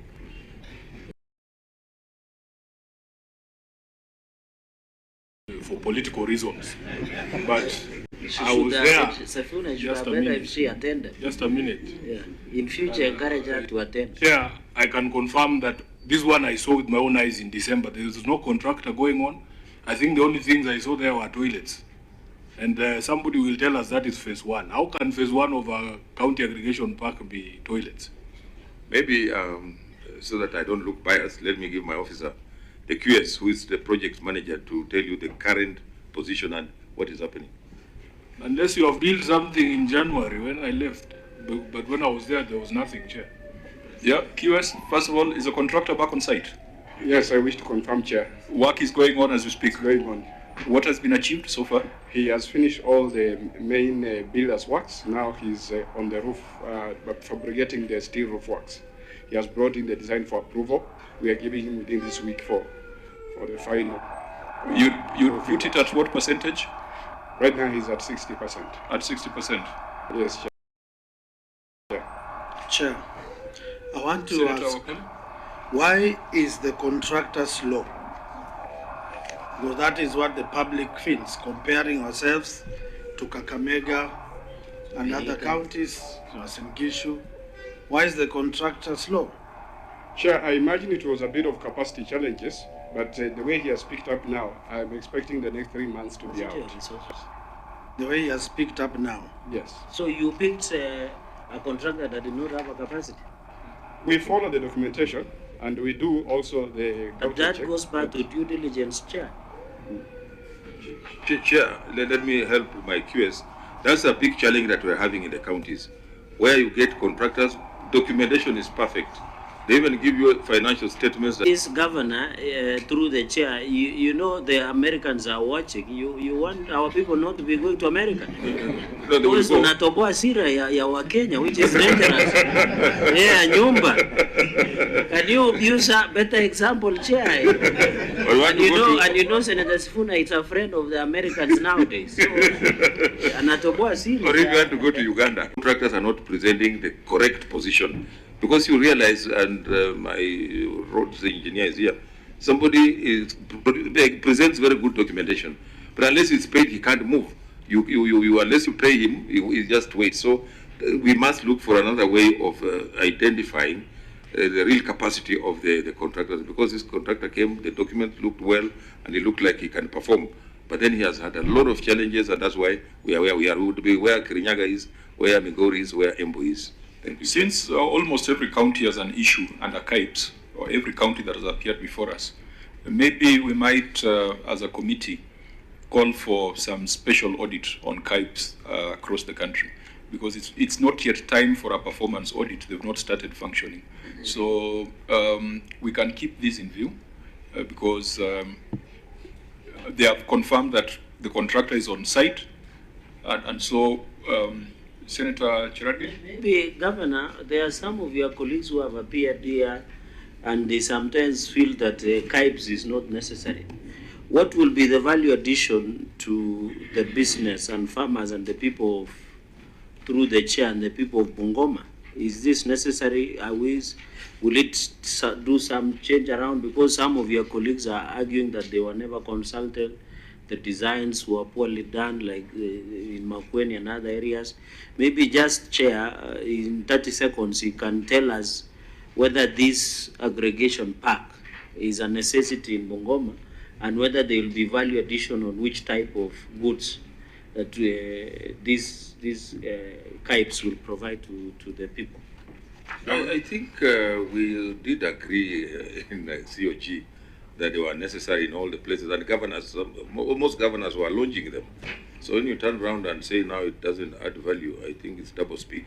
But I think for Bungoma, we're going to have value addition. Let's look at what informed the whole concept of the KIPES, value addition, aggregation. I know where Senator Sifuna side comes from there. The bananas that your mom is growing and the neighbors would be aggregated in Sangalo, and also ones from Mount Elgon and all that. So instead of Kungangana Sana, we have warehouses that are going to be there, coolers that are going to be there. So it's going to add value, in my opinion. Thank you. Chair, through you. Senator? As you come from Bungoma to Ebuye, there is a facility that was constructed by the local government at that time, purported to be horticultural cooling stuff. When you pass there, the place is like a defunct ruin. Even the women who don't have where to put their goods can never step there. And yet it's a well-built facility. That shows us that unless we are careful and determined to do value addition, those coolers in Sangalo might never be seen by anyone and might degenerate faster than the ones on the highway to Nairobi. So I hope and pray, my governor, that we motivate our farmers to make use of those facilities. Otherwise, that structure on the way at Matisi is a key study of big projects that can be shameful to the sight of the taxpayer. Thank you. I agree with you. Governor, I don't know what assurance you can give the people of Bungoma that who feel that there's usually not adequate consultation, especially public participation, when we're doing these projects. There are people who fear that in the next few years, that Sangalo National Polytechnic or Bungoma National Polytechnic might lose all its land to these government projects that don't involve the community. I don't know what assurance you can give them as the governor of Bungoma. Governor? Yeah, we will ensure that we have public participation going forward, so long as it's a proper public participation. Because I remember when I was a speaker here, we had that bill. I don't know that went through the public participation bill, because again, my experience has been, everybody hires their own supporters to come and cheer or jeer, depending on what you are prosecuting, and then it ends up not even being a public participation exercise. But we'll consult with all the stakeholders to ensure that whatever we are bringing, it's part, they own it. Otherwise, if they don't own it, again, it can end up being an elephant. I don't know which color. It can be an elephant. Thank you, Chair. How much land did Sangalo cede for the Kaibs? Sasita. How much was Sasita? It was mine. Huh? Because if you followed the recent... It was around 30 acres. Around 30 acres. Yeah, I wanted to be. If you follow the contemporary conversations, the former Vice Chancellor of Kenyatta University addresses himself to such issues where institutional land is being hived off on executive orders. So we need to be careful about that. So we keep these Kaibs in view and move to the next issue. Of course, we'll make more specific recommendations. The next issue is the Sangalo Junction to dual carriage. There's a very detailed finding there by the Auditor General. There's an even more detailed response from the county, which is how many pages, Governor? 3 pages. So, taking note of the written responses, Auditor General, your query was value for money. Was there any finding here that implied loss of funds? Honorable Chair, no. So when you say that, bill, for example, under Bill number 16, some bitumen etc. had not been done. If it had not been done, had it been invoiced? No. When you say that concrete works, including a footbridge costing 50 million, had not been done, had it been invoiced? No. So all the issues you have raised there, Bill 16, 17, 20, 26, street lighting, was done by another state agency? Yes. Did the county also pay? No. For street lighting? No. So in your observations, you are just raising variations in the BQs? Which ought to have been done. For that 24.2 million, the BQ had not been revised to remove that item. What's the process of revising the BQ? They need to be subjected to evaluation committee. Governor, was that done? Roads.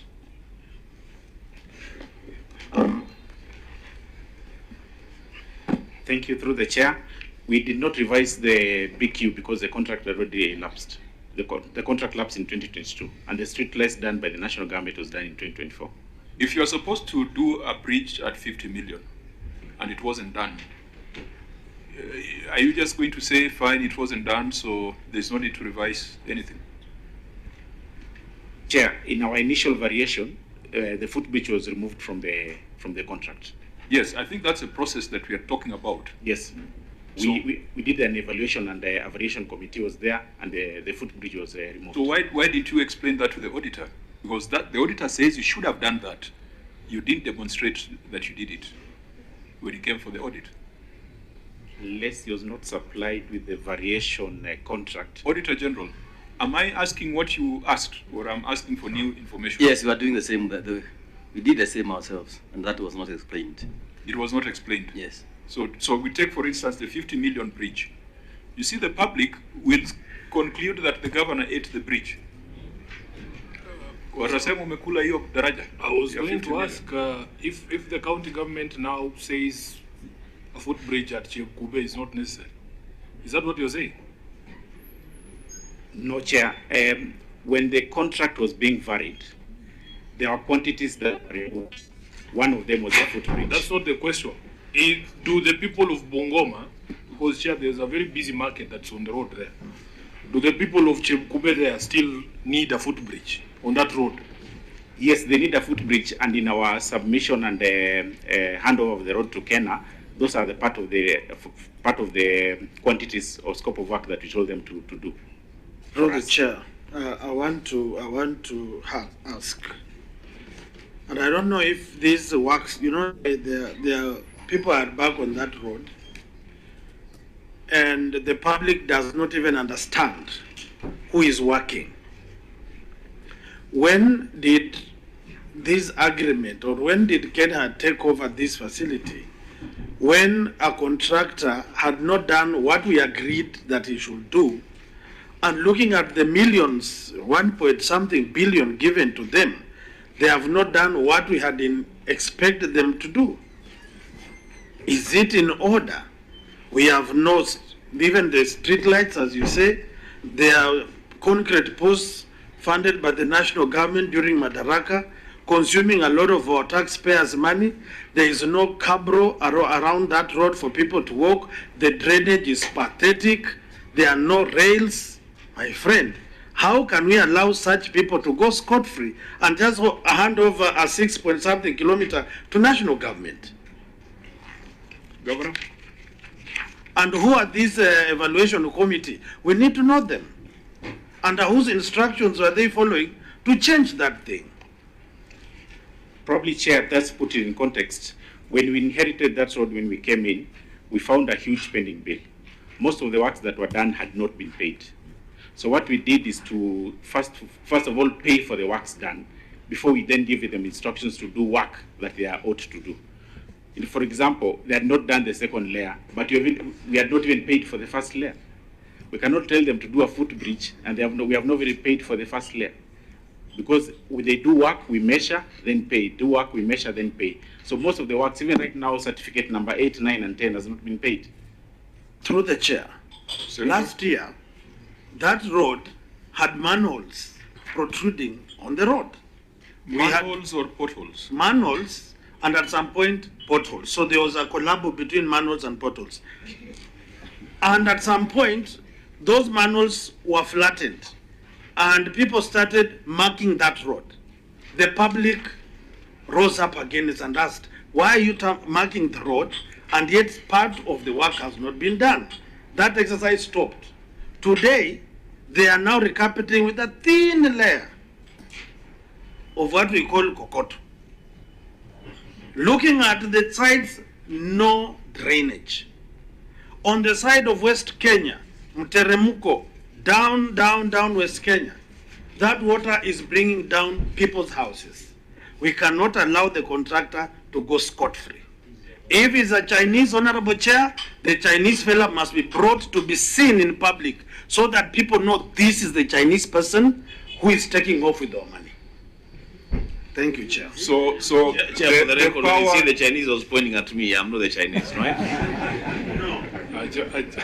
By the way, Chair, don't suspect yourself. You know, in the elections of 2022, I might not have followed the conversation in Bungoma because I was also looking for my own seat. But I remember this dual carriageway being a very hot button issue. I don't know if the governor can jog our memory about what he said he would do and whether he has done what he promised on this dual carriageway. Governor? What I promised was to hand over that road to Kenya, which we have done.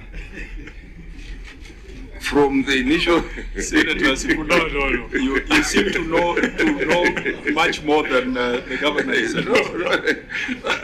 That's what I promised to do. That first of all, that was not our road. The road belonged to Kenya. For the county government to have put money, I mean to have budgeted for about 1.9, that can do several roads, and that's what I used to say. That was wrong to have put that kind of money on a 6 kilometer road from Nani, Musikoma to Kandui. And I said it was wrong, and I said I will hand over to Kenya, which I have done. It has had a lot of issues. Even the workmanship was poor, and the designs were wrong. Even my two senators know. To turn, you have to go all the way to see where before you turn. But now we could not just abandon it the way it was. We have handed over to the right people to complete it, and that is what I promised. Although it has all those challenges, Honorable Senator. Thank you. It's what class of road is it? Is it a C or a B class? Class C. It's a class C, yeah. Which should be a national government road. Yes, it is. Now, Senator Wakoli, it is our power. We have it in our power to compel anybody who needs to appear before us or who needs to be seen in public. We have that power. So without sounding like we are profiling Chinese contractors, I don't think that should go on record. Whoever it is, whether it's a local contractor or an international contractor, if at our point of report writing, we feel like there were significant irregularities, we have the power to summon anybody, because this is a lot of money. It is 1.6. No, how much is it? 1.5 billion, 1.57 billion. That's a lot of money for a county government. So I agree with you that whoever needs to be summoned, we can summon. Chair, I think, Governor, and you were with us during the turbulent times of NMS and transfer of functions. I remember, Chair, when you chaired us in last session, you remember Narok County government did boarding facilities. That is a preserve of national government. Is there any documentation that was written between the county government of Bungoma and Kenya National Highway Authority that they should do that road? There was documentation. There was documentation. Yeah. So, Chair, maybe we look at that, but there is no value for money because doing 6 kilometers at 1.5 billion, and was it approved by Kenya for the county government to do it? It was approved. Okay. Fine. As you finish, Chair. Yes, Senator. Finally. As you can clearly see, and I wish the El Nino rains come so that you can take a chop and visit that dual carriage. When it rains, it becomes a waterway. If you are brief in height and not stable enough, the water can sweep you down the drain. But everybody eats ugali there. No, ugali is not a factor here. We are talking about quality, the quality of work. We are talking about the storm and rainwater. I wish you people, through the chair, take a visit when it is raining in Bungoma. This is a scam. These people have looted Bungoma, and I pray, Governor, that before this national government takes this road, maybe let those people account for the 1.2 or 3 billion, Chair. So that you also wash your hands like Pilato and allow these people to be either crucified or let free because of what they have done. Remember, we have the power as Parliament to recommend the debarment of a contractor, so that if it's workmanship arising from the capacity or negligence of a contractor, then we can put a stop to it. So again, we have the power. Governor. Chair, I don't want to contradict what my senator said. He seems very angry. But before casting aspersions and making judgment against maybe any contractor, like you have said you have powers, why don't we maybe constitute some investigation to find out, because we also want value for money. We want to know how much has been spent and whether there is value for money on that particular road without making this value judgment at this point in time. through you, Chair. Senator Dula, you wanted to make a comment? Senator Sifuna? You know, Chair, there was a recent conversation in the national space about how counties have utilized the money that we send to them, especially in northern Kenya. If you ask me, as somebody whose rural home is in Bungoma, did the town need that dual carriageway? Yes. Was it necessary, or was it required that the county government take up that responsibility? I think it's no. Because if you look at what the national government has done in other towns, what it has done in other towns, including our neighbors in Kakamega, that dual carriageway through Kakamega town was done as part of the road from Kisumu to Webuye. And it has actually added value. So as county government, sometimes you get yourself in a situation where you are forced to do some of these things. I remember the example that we gave of Mandera County, where they didn't have a TTC, there were no teachers there, they didn't have a KNTC. So they have to build these things themselves. The first kilometer of tarmac in Mandera town, ever since this country was founded, was built by devolution. So sometimes there is a fine line, Chairman. And one of the things that we want to do, especially in the new dispensation, Governor, from 2027, is we want also, the way they list the amount of money that goes to each county through devolution, we want to see how much money the national government spends in Bungoma as well. Because they have the chunk of the money, and you find that these resources are sent to other places inequitably. Our friends in the north are celebrating their first ever road. Why is it being just done now? That's the question we need to ask. Chair. Senator, sorry, Governor? I also just wanted, now that, when we talk, we are on record. You asked the auditor a question and he's responded by saying, so far there's no loss of money. My senator said there is loss of money. So what is the ruling? But I think, Chair, Chair. You know, there's a gap which you have not agreed on. Chair, the governor is setting a trap for you. Your officer says that there were evaluation committees constituted. The Auditor General says that they did not see that evidence. Yes. So until and unless we see that evidence, we cannot make a definite conclusion on the matter. But Chair, you asked a direct question to the auditor, and he answered. That's what I was saying now, it throws us into confusion because my senator said a lot of money has been looted. Yes. And it's on record. The auditor who is qualified, the most qualified person to address matters of impropriety in any institution, says there's no money that was lost. So Auditor, did you see the evaluation committee proceedings as you had requested for those variations? We did not, and in addition to that, Honorable Chair, we have listed so many defects with that project. Definitely, there is no value for money for that 1.3 million. Yeah, so Governor, I don't think it's an issue of black or white in this, because there's some spectrum in between, which can only be dealt with if we get the documentation that the auditor is talking about. Senator, Chair, would a ruling that the auditor just keep the matter in view, would that satisfy everyone? I don't know whether it will satisfy Senator Wakoli's. The auditor said, which has been made worse by the fact that he has missed lunch. He has said there is no value for money. Yes. And number two, what my governor is saying, when you loot silently, using the rule of law, does not make you innocent. We have to catch up with you. That is why when we see the road drainage is bad, all the entry points of the roads to town, the water is digging and spoiling the same road. If the traffic lights are concrete posts with the cable of Kenya Power running, then it simply tells you with no pavement for pedestrians to walk on a dual carriage.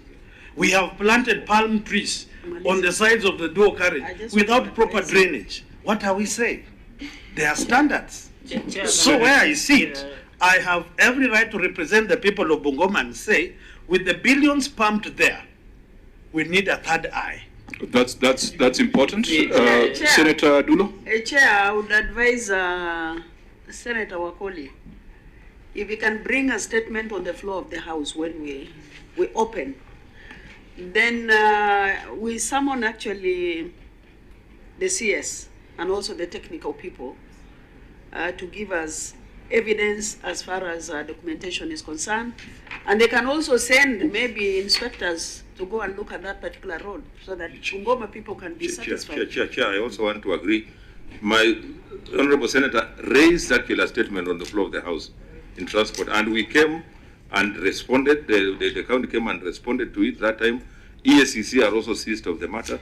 So why don't we allow those institutions that are mandated to carry out investigations, and give us a proper report. Even me as a governor of Bungoma, I would not want to see money lost or a project that does not add value to the people of Bungoma and where money cannot be accounted for. Fine. So we'll have to tie our recommendations to the deliberations of the Committee on Roads, so that we are not. Yes, we never finished. We are not coming up with conflicting conclusions. Yes, we never finished the work because we changed the chairpersons. And number two, the arms of government that we have today must be called to order. Because we are having governors in perpetuity. We can't have Mheshimiwa Ken Lusaka, first governor. When the second one comes, signs a funny deal like this, he goes scot-free. He is coming here, he's trying to account for what he never signed. We cannot allow this to happen, and yet ESCC is cognizant of this thing. So let's suggesting to the Syria senator to demand for forensic audit with a view of prosecution. I think that is what should be done. No, it's not even for the area senator to do so. It is us as a committee to make a recommendation to the House, directing a forensic audit, directing a special audit, directing any kind of audit that we deem fit. But for us to deal with what is before us, Governor, the proceedings of the evaluation committee that said we don't need a bridge, we don't need street lights, we don't need 50 millimeters of bitumen, can those be provided to the Auditor General? Because I've seen cases where evaluation committees have been taken to court. Yeah.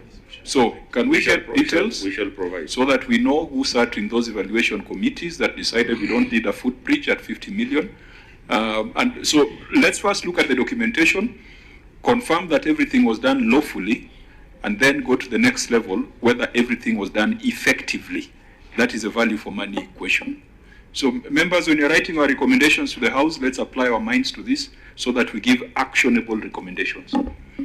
Chair, I'm impressed by the spirit of Senator Wakoli, but there's something I said that must also, in the interest of fairness, and I said a good thing, that governors and county governments exist in perpetuity, that you don't have silos, you don't have silos. In the other side of his mouth, he said, we were prosecuting the roads matter from Bungoma, but because there was a change of chairman, then that matter seems to have been forgotten. So you're saying if there is going to be an efficient and smooth transition in the county governments, let that transition be smooth and efficient in all arms of government. Okay, so can we leave the matter there? Rehabilitation of Sio Mayanja, Silila, and Nandigwa rivers. We had looked at this earlier. We feel that this is a matter that you can allow the county assembly to look at, because you are saying you spent 5.9 million on trees, and then the seedlings did not survive. I don't know what decision we should make in Nairobi, because from that alone we would suspect foul play. But I'm sure that these seedlings were planted in wards represented by these members. They could be in a better position to establish, unless members you think that we want to go and visit the river to see the trees and seedlings. Governor, you remember the story of one of your colleagues who put fingerlings in the river? Then they swam to the next county. Yes. Is this a similar case? But I don't think it's similar. But it's maybe like you have rightly said, the members of the county assembly are on the ground. The committee can find out exactly what happened. It's also possible you can plant seedlings and they fail. It's also true. It can happen, but let's establish the truth. Okay, County Public Service Board officers, we have demonstrated that your County Public Service Board is not doing a great job. You're putting up an office for them. Is this work in progress? Yes, that is work in progress. What percentage so far? Silongi? What percentage? Is that? 37%. Oh, sorry. Is contract on site? Is a contract on site? It's not on site. When did it stall, or as reported by the Auditor General?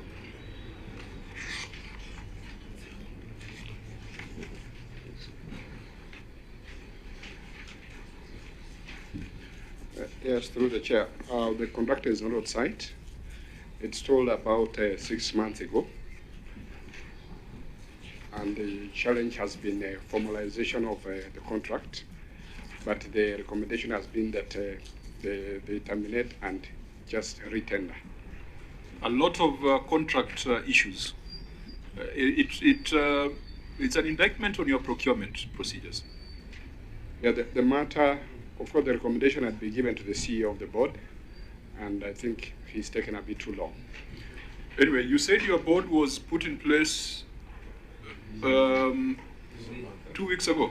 A month ago. 1 month ago. Yes. We keep this in view. ECD classrooms and two-door pit latrines. This is what I was saying at the beginning, that escalating issues of pit latrines to the Senate is a misuse of the powers and time of the Senate. But the issues are before us.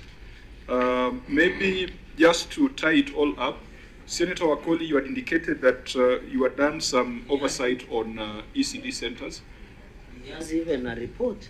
No, this is just my notes. The report will come after a short while. Maybe you can give us a background, and then it can help us resolve. Yes, thank you, Chair. I think the matter that has been cited of Luya Bwake ward, I was on the ground in that ward. The contractor, in perspective, was given 4 classes. He deliberately abandoned the 4 classes, and it's nowhere to be seen. In Luya Primary School, only stones were there and nothing else. The other school, he had built one side of the wall, and the connection between the wall he created was with another old wall and left it at the lintel. You can also cite other various institutions that have poorly been handled. It is in public notice in Bungoma. I was in Mrefu Primary School, where the workmanship was poor. The class, I think, was built 2019. The floor is not there. There are no chairs. There are no tables. And the matter is all over. There is another institution called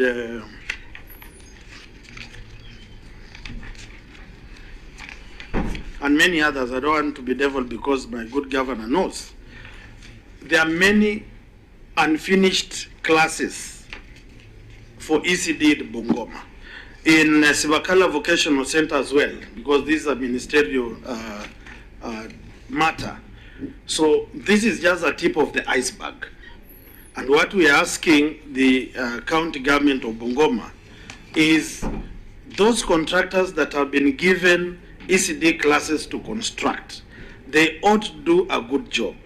Do a proper class, a proper flow, do proper light, power connectivity, do a toilet for those children, and now that we are giving porridge, do a kitchen. These places are not safe for our children.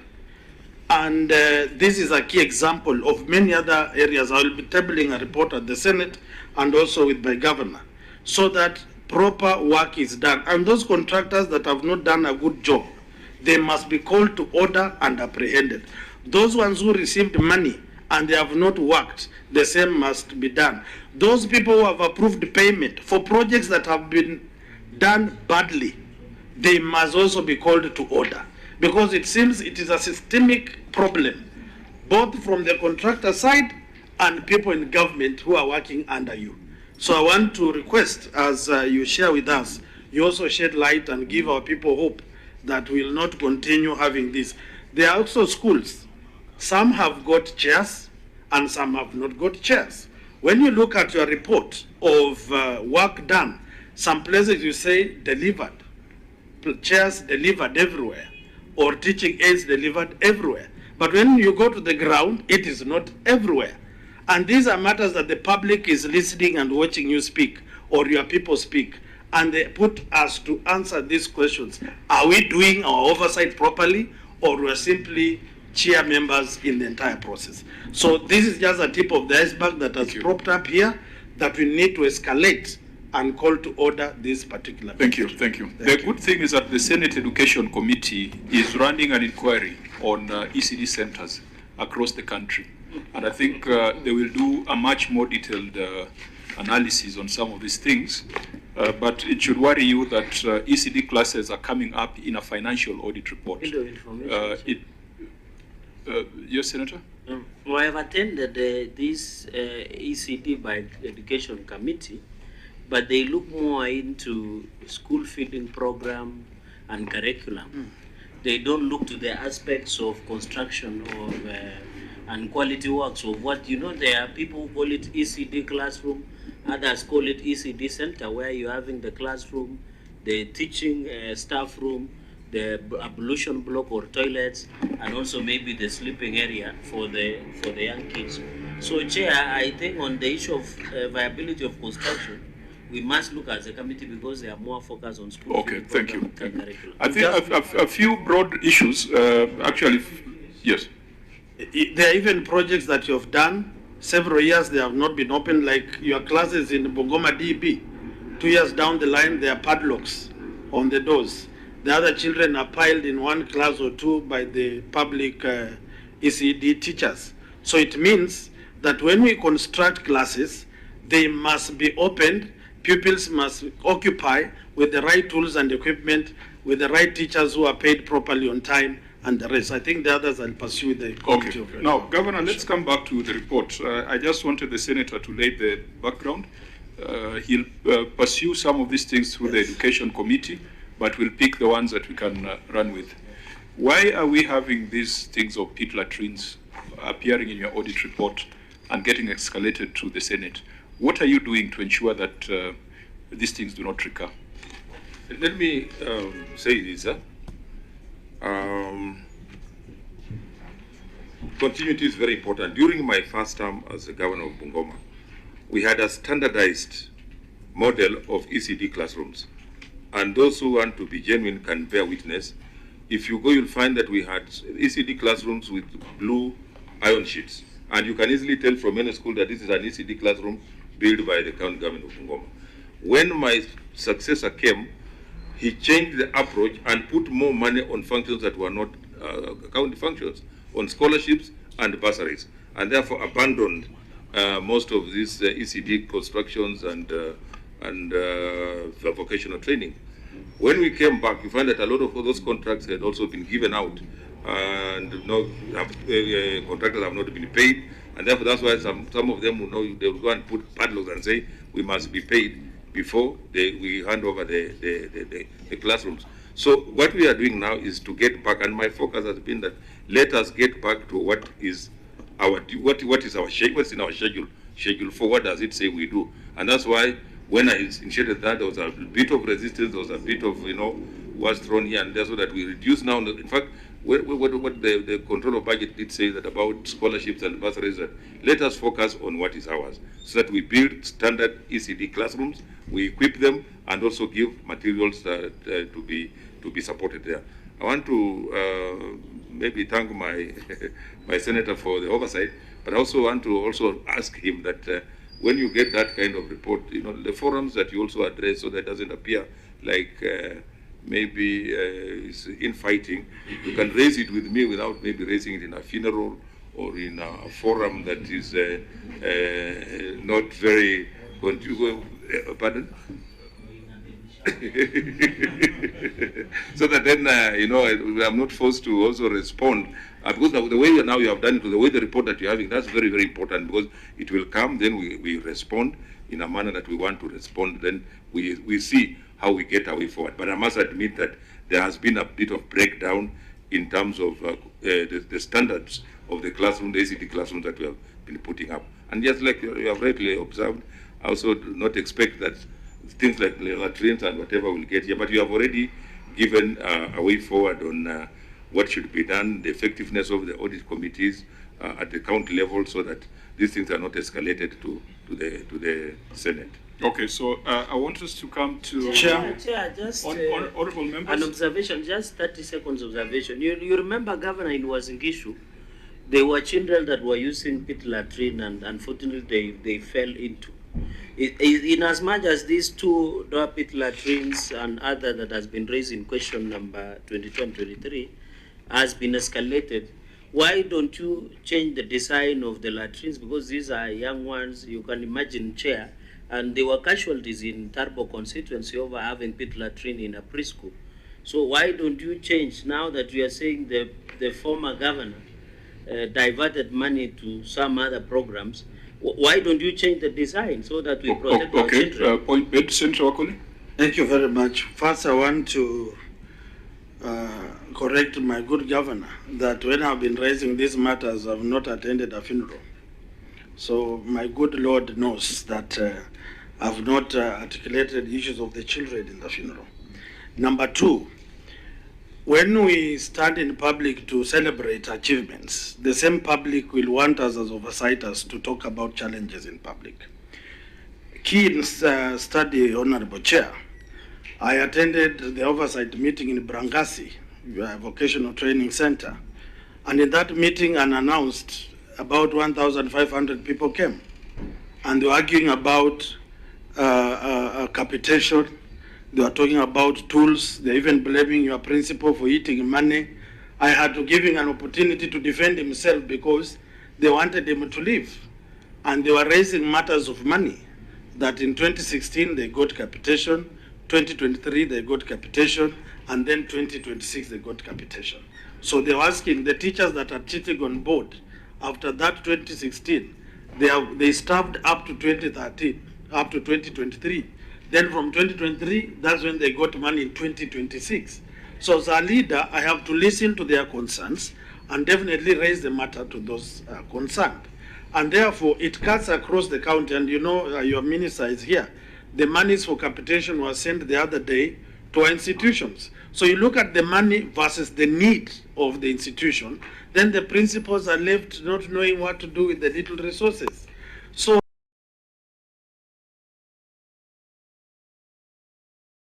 it is not in bad faith that we talk about this. It is how we take it and how we turn it to make it useful to the person at the grassroots level, and even make your legacy project a success. So I call upon the people you work with, my good governor, to be telling you the truth on time, so that people don't start harassing your teachers at the grassroots level, that after 2023, they have never been paid. Where is our money? I think you are kindly assist us to ensure that the money is going to vocational training centers flows consistently, so that those young people who cannot go to Sangalo National Polytechnic or Kisiwa can have a lifeline to be trained for free through capitation by the county government. Thank you. Thank you, Senator. Now, we will finalize by just, again, addressing where the problem lies. The last finding there by the Auditor General is failure to take action on issues raised by the internal and external auditor by the management. Feedback is a very powerful mechanism, Governor. You are an expert in public administration, but you know that feedback, they say, is a breakfast for champions. So whatever your senator is saying, that is feedback. It should be taken positively. And Senator, you don't need to apologize for speaking about these things, because as a leader, you can, whatever forum you have, you can address it. So I don't want you to be apologetic. But the formal feedback, there was an internal auditor in this delegation. Where is the internal auditor? Because this is where the problem lies. If what the internal auditor recommends is not taken into account, then we end up with 38 issues, which take us almost 5 hours in Nairobi. Internal auditor, could you let us know whether your audit charter has been approved?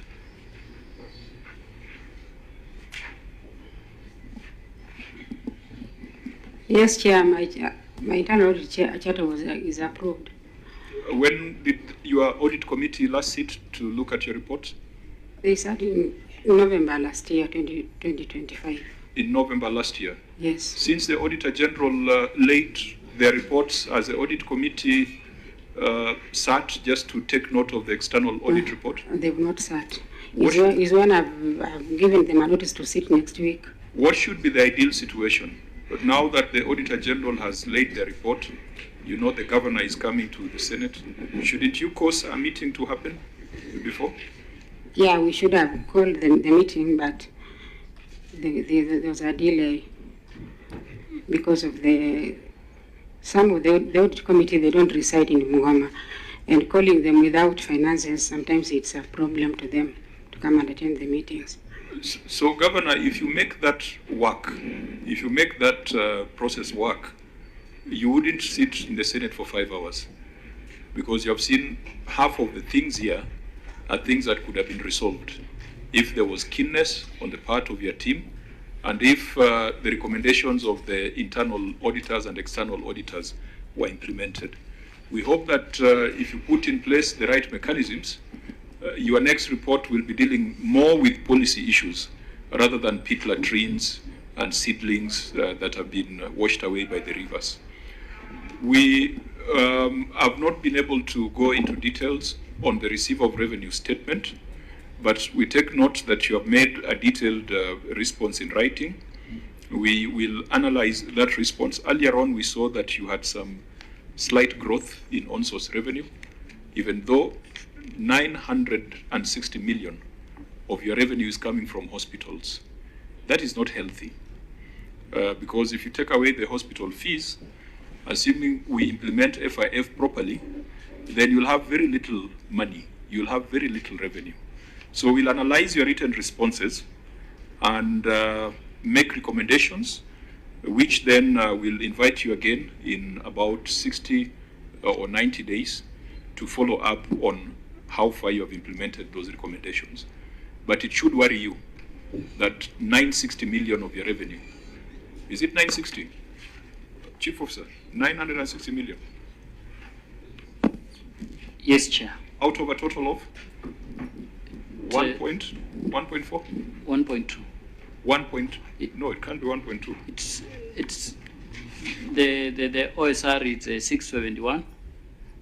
Then the other one is 960.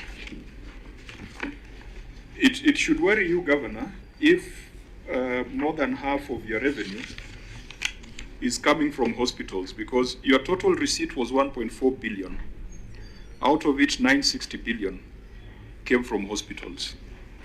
So only 400 million came from productive activities. We have asked the Parliamentary Budget Office to do an analysis, stream by stream, because since you moved to accrual, we didn't get comparative figures. So we'll do a stream by stream analysis and point out the streams where there could be a fall in revenue collection. Now, unless there is any other observation, Senator Wakoli. Thank you, Chair. I have a question to ask our good lady who is in charge of audit. You have boldly said that many of your members don't come from Bungoma, and also logistics, fare, and all that. What does that say? I thought the county government facilitates you to work. So why is it that you can, before your boss and Kenyan, say what you've said? Internal auditor. Thank you, Chair. I've not said that they are not facilitated, but for this period, there's that issue 50% that the budget has not been uploaded, and so the county could not access any money for them. Then our chair comes from Nairobi, other members come from Mombasa. So you see, you cannot call them when there's no facilitation for them to come and attend the meetings. But I've called the meeting, they'll be coming next week to deliberate on the issues that are on the table. So, Chairs, Senator Bungoma, I think I should recommend that we need people who are accessible, people who can sacrifice, so that my county get results and value for money. I think it was the first question we put to the governor when we asked him whether the audit committee was useful. And the governor, you can clearly see that the institutions that are supposed to help you are not helping you. Ideally, your audit committee ought to have convened before you came here, because they ought to have convened to look at a report of the Auditor General, make recommendations, and even help your team in addressing them. So if it's going to meet after this session, then it will not be very useful to you. So I guess that's the assurance that Senator Wakoli is looking for, and we also want to emphasize that your audit committee should be a tool that you use to improve your operations, improve your systems, improve your controls. It is not just a job for the boys. Governor? Chair, you know, there were maybe a point of clarification. They actually come from Bungoma, but they don't reside in Bungoma. And also competitively sourced. But I know, like you said, maybe the challenges of, we had a bit of challenges in terms of cash flow, and that delayed a bit of meeting. But that's not to say that they should not be more active and more useful than they have been. Thank you, Chair. Okay. Any other observation, honorable members? Now, Governor, I will give you an opportunity to make closing remarks. And Senator Wakoli, if there's still something that has not been said, we will donate our time to you for the closing remarks. So, Governor, your closing remarks. Thank you so much on behalf of the team from Bungoma. I want to thank you and all those who are here. And just to say, it has been a very interactive session. This is the way it should be. We come here to improve on where we have weaknesses, and also to point out areas that need more emphasis the way we have done. I think there's a lot of improvement. I remember during my first term, it was very acrimonious. Sometimes it would even turn physical. But when I also came around as a speaker, I tried to create an environment where we come and have this kind of cordial discussions and engagements which improve devolution at the end of the day. So I want to say thank you. The areas you have pointed out, I'll take it upon myself to take action where I need to take action and to improve. And maybe next time when we appear here, you will not see the same issues that have been raised in this audit discussions. Thank you, Chair. Thank you, Governor. County Assembly, I ought to have given you an opportunity to say something if there was anything you needed to say before the Governor. Chairman, is there anything you want to say? Very, very brief closing remarks. Well, thank you, Chair. First, I would like to thank the interlocution or the work we have done today. First, I would like to appreciate the invitation. We, as the County Assembly, I would like to request our Honorable Governor that you make sure that your CCM and Chief Officers actually be providing information in case the auditors request. You know, there are some simple issues that have been mentioned here. Such issues could have actually been solved at the county level. They could not have escalated up to this level. To Honorable Chair, with our reports, we have actually done, and after adoption by the County Assembly on the floor, we shall also make sure that we share. We are going to come up with proper recommendations. And I also urge the executive that in all circumstances actually be taking serious with the recommendations that we normally do at our County Assembly. Let them implement the way we normally come up with those recommendations. Thank you, Chair. Thank you, Chair, Honorable Member. We are impressed that you have made progress on the report. That's how it should be. Ideally, maybe governors should first clear with the County Assembly before they come to the Senate, so that we are not asking the same questions at both levels. Ultimately, we'll get there. Honorable Wakoli. Thank you, Chair, for this opportunity. I want to appreciate my governor and the team for coming through the leadership of our Chair. I hope that the detailed interrogation that we've had will have a positive impact in our various departments and committees and be able to transform our county into an icon of devolution. So I'm looking forward for a serious reawakening and therefore making our people proud. So I wish you journey masses back home. We will meet there and continue making Bungoma great. Thank you. Thank you, Senator and Governor. Just in closing, we consider you too big to fail. You have been a governor, a senator, speaker, governor again.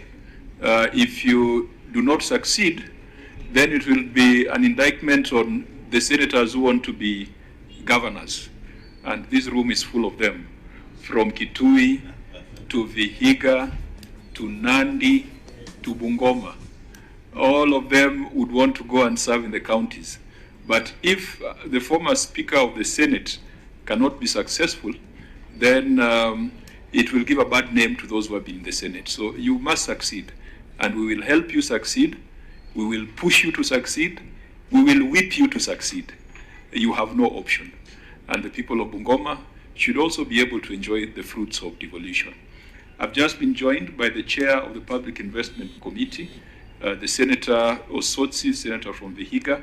Senator Osotsi, we were doing our closing remarks, but since you're here, you can go on record. Chair, I didn't come to attend this meeting. I came to share something with you. But I'm Godfrey Osotsi, Senator Vihiga County. Welcome. You are welcome. He's also the deputy leader of a party, just like the governor. I think used to be the deputy leader of a party.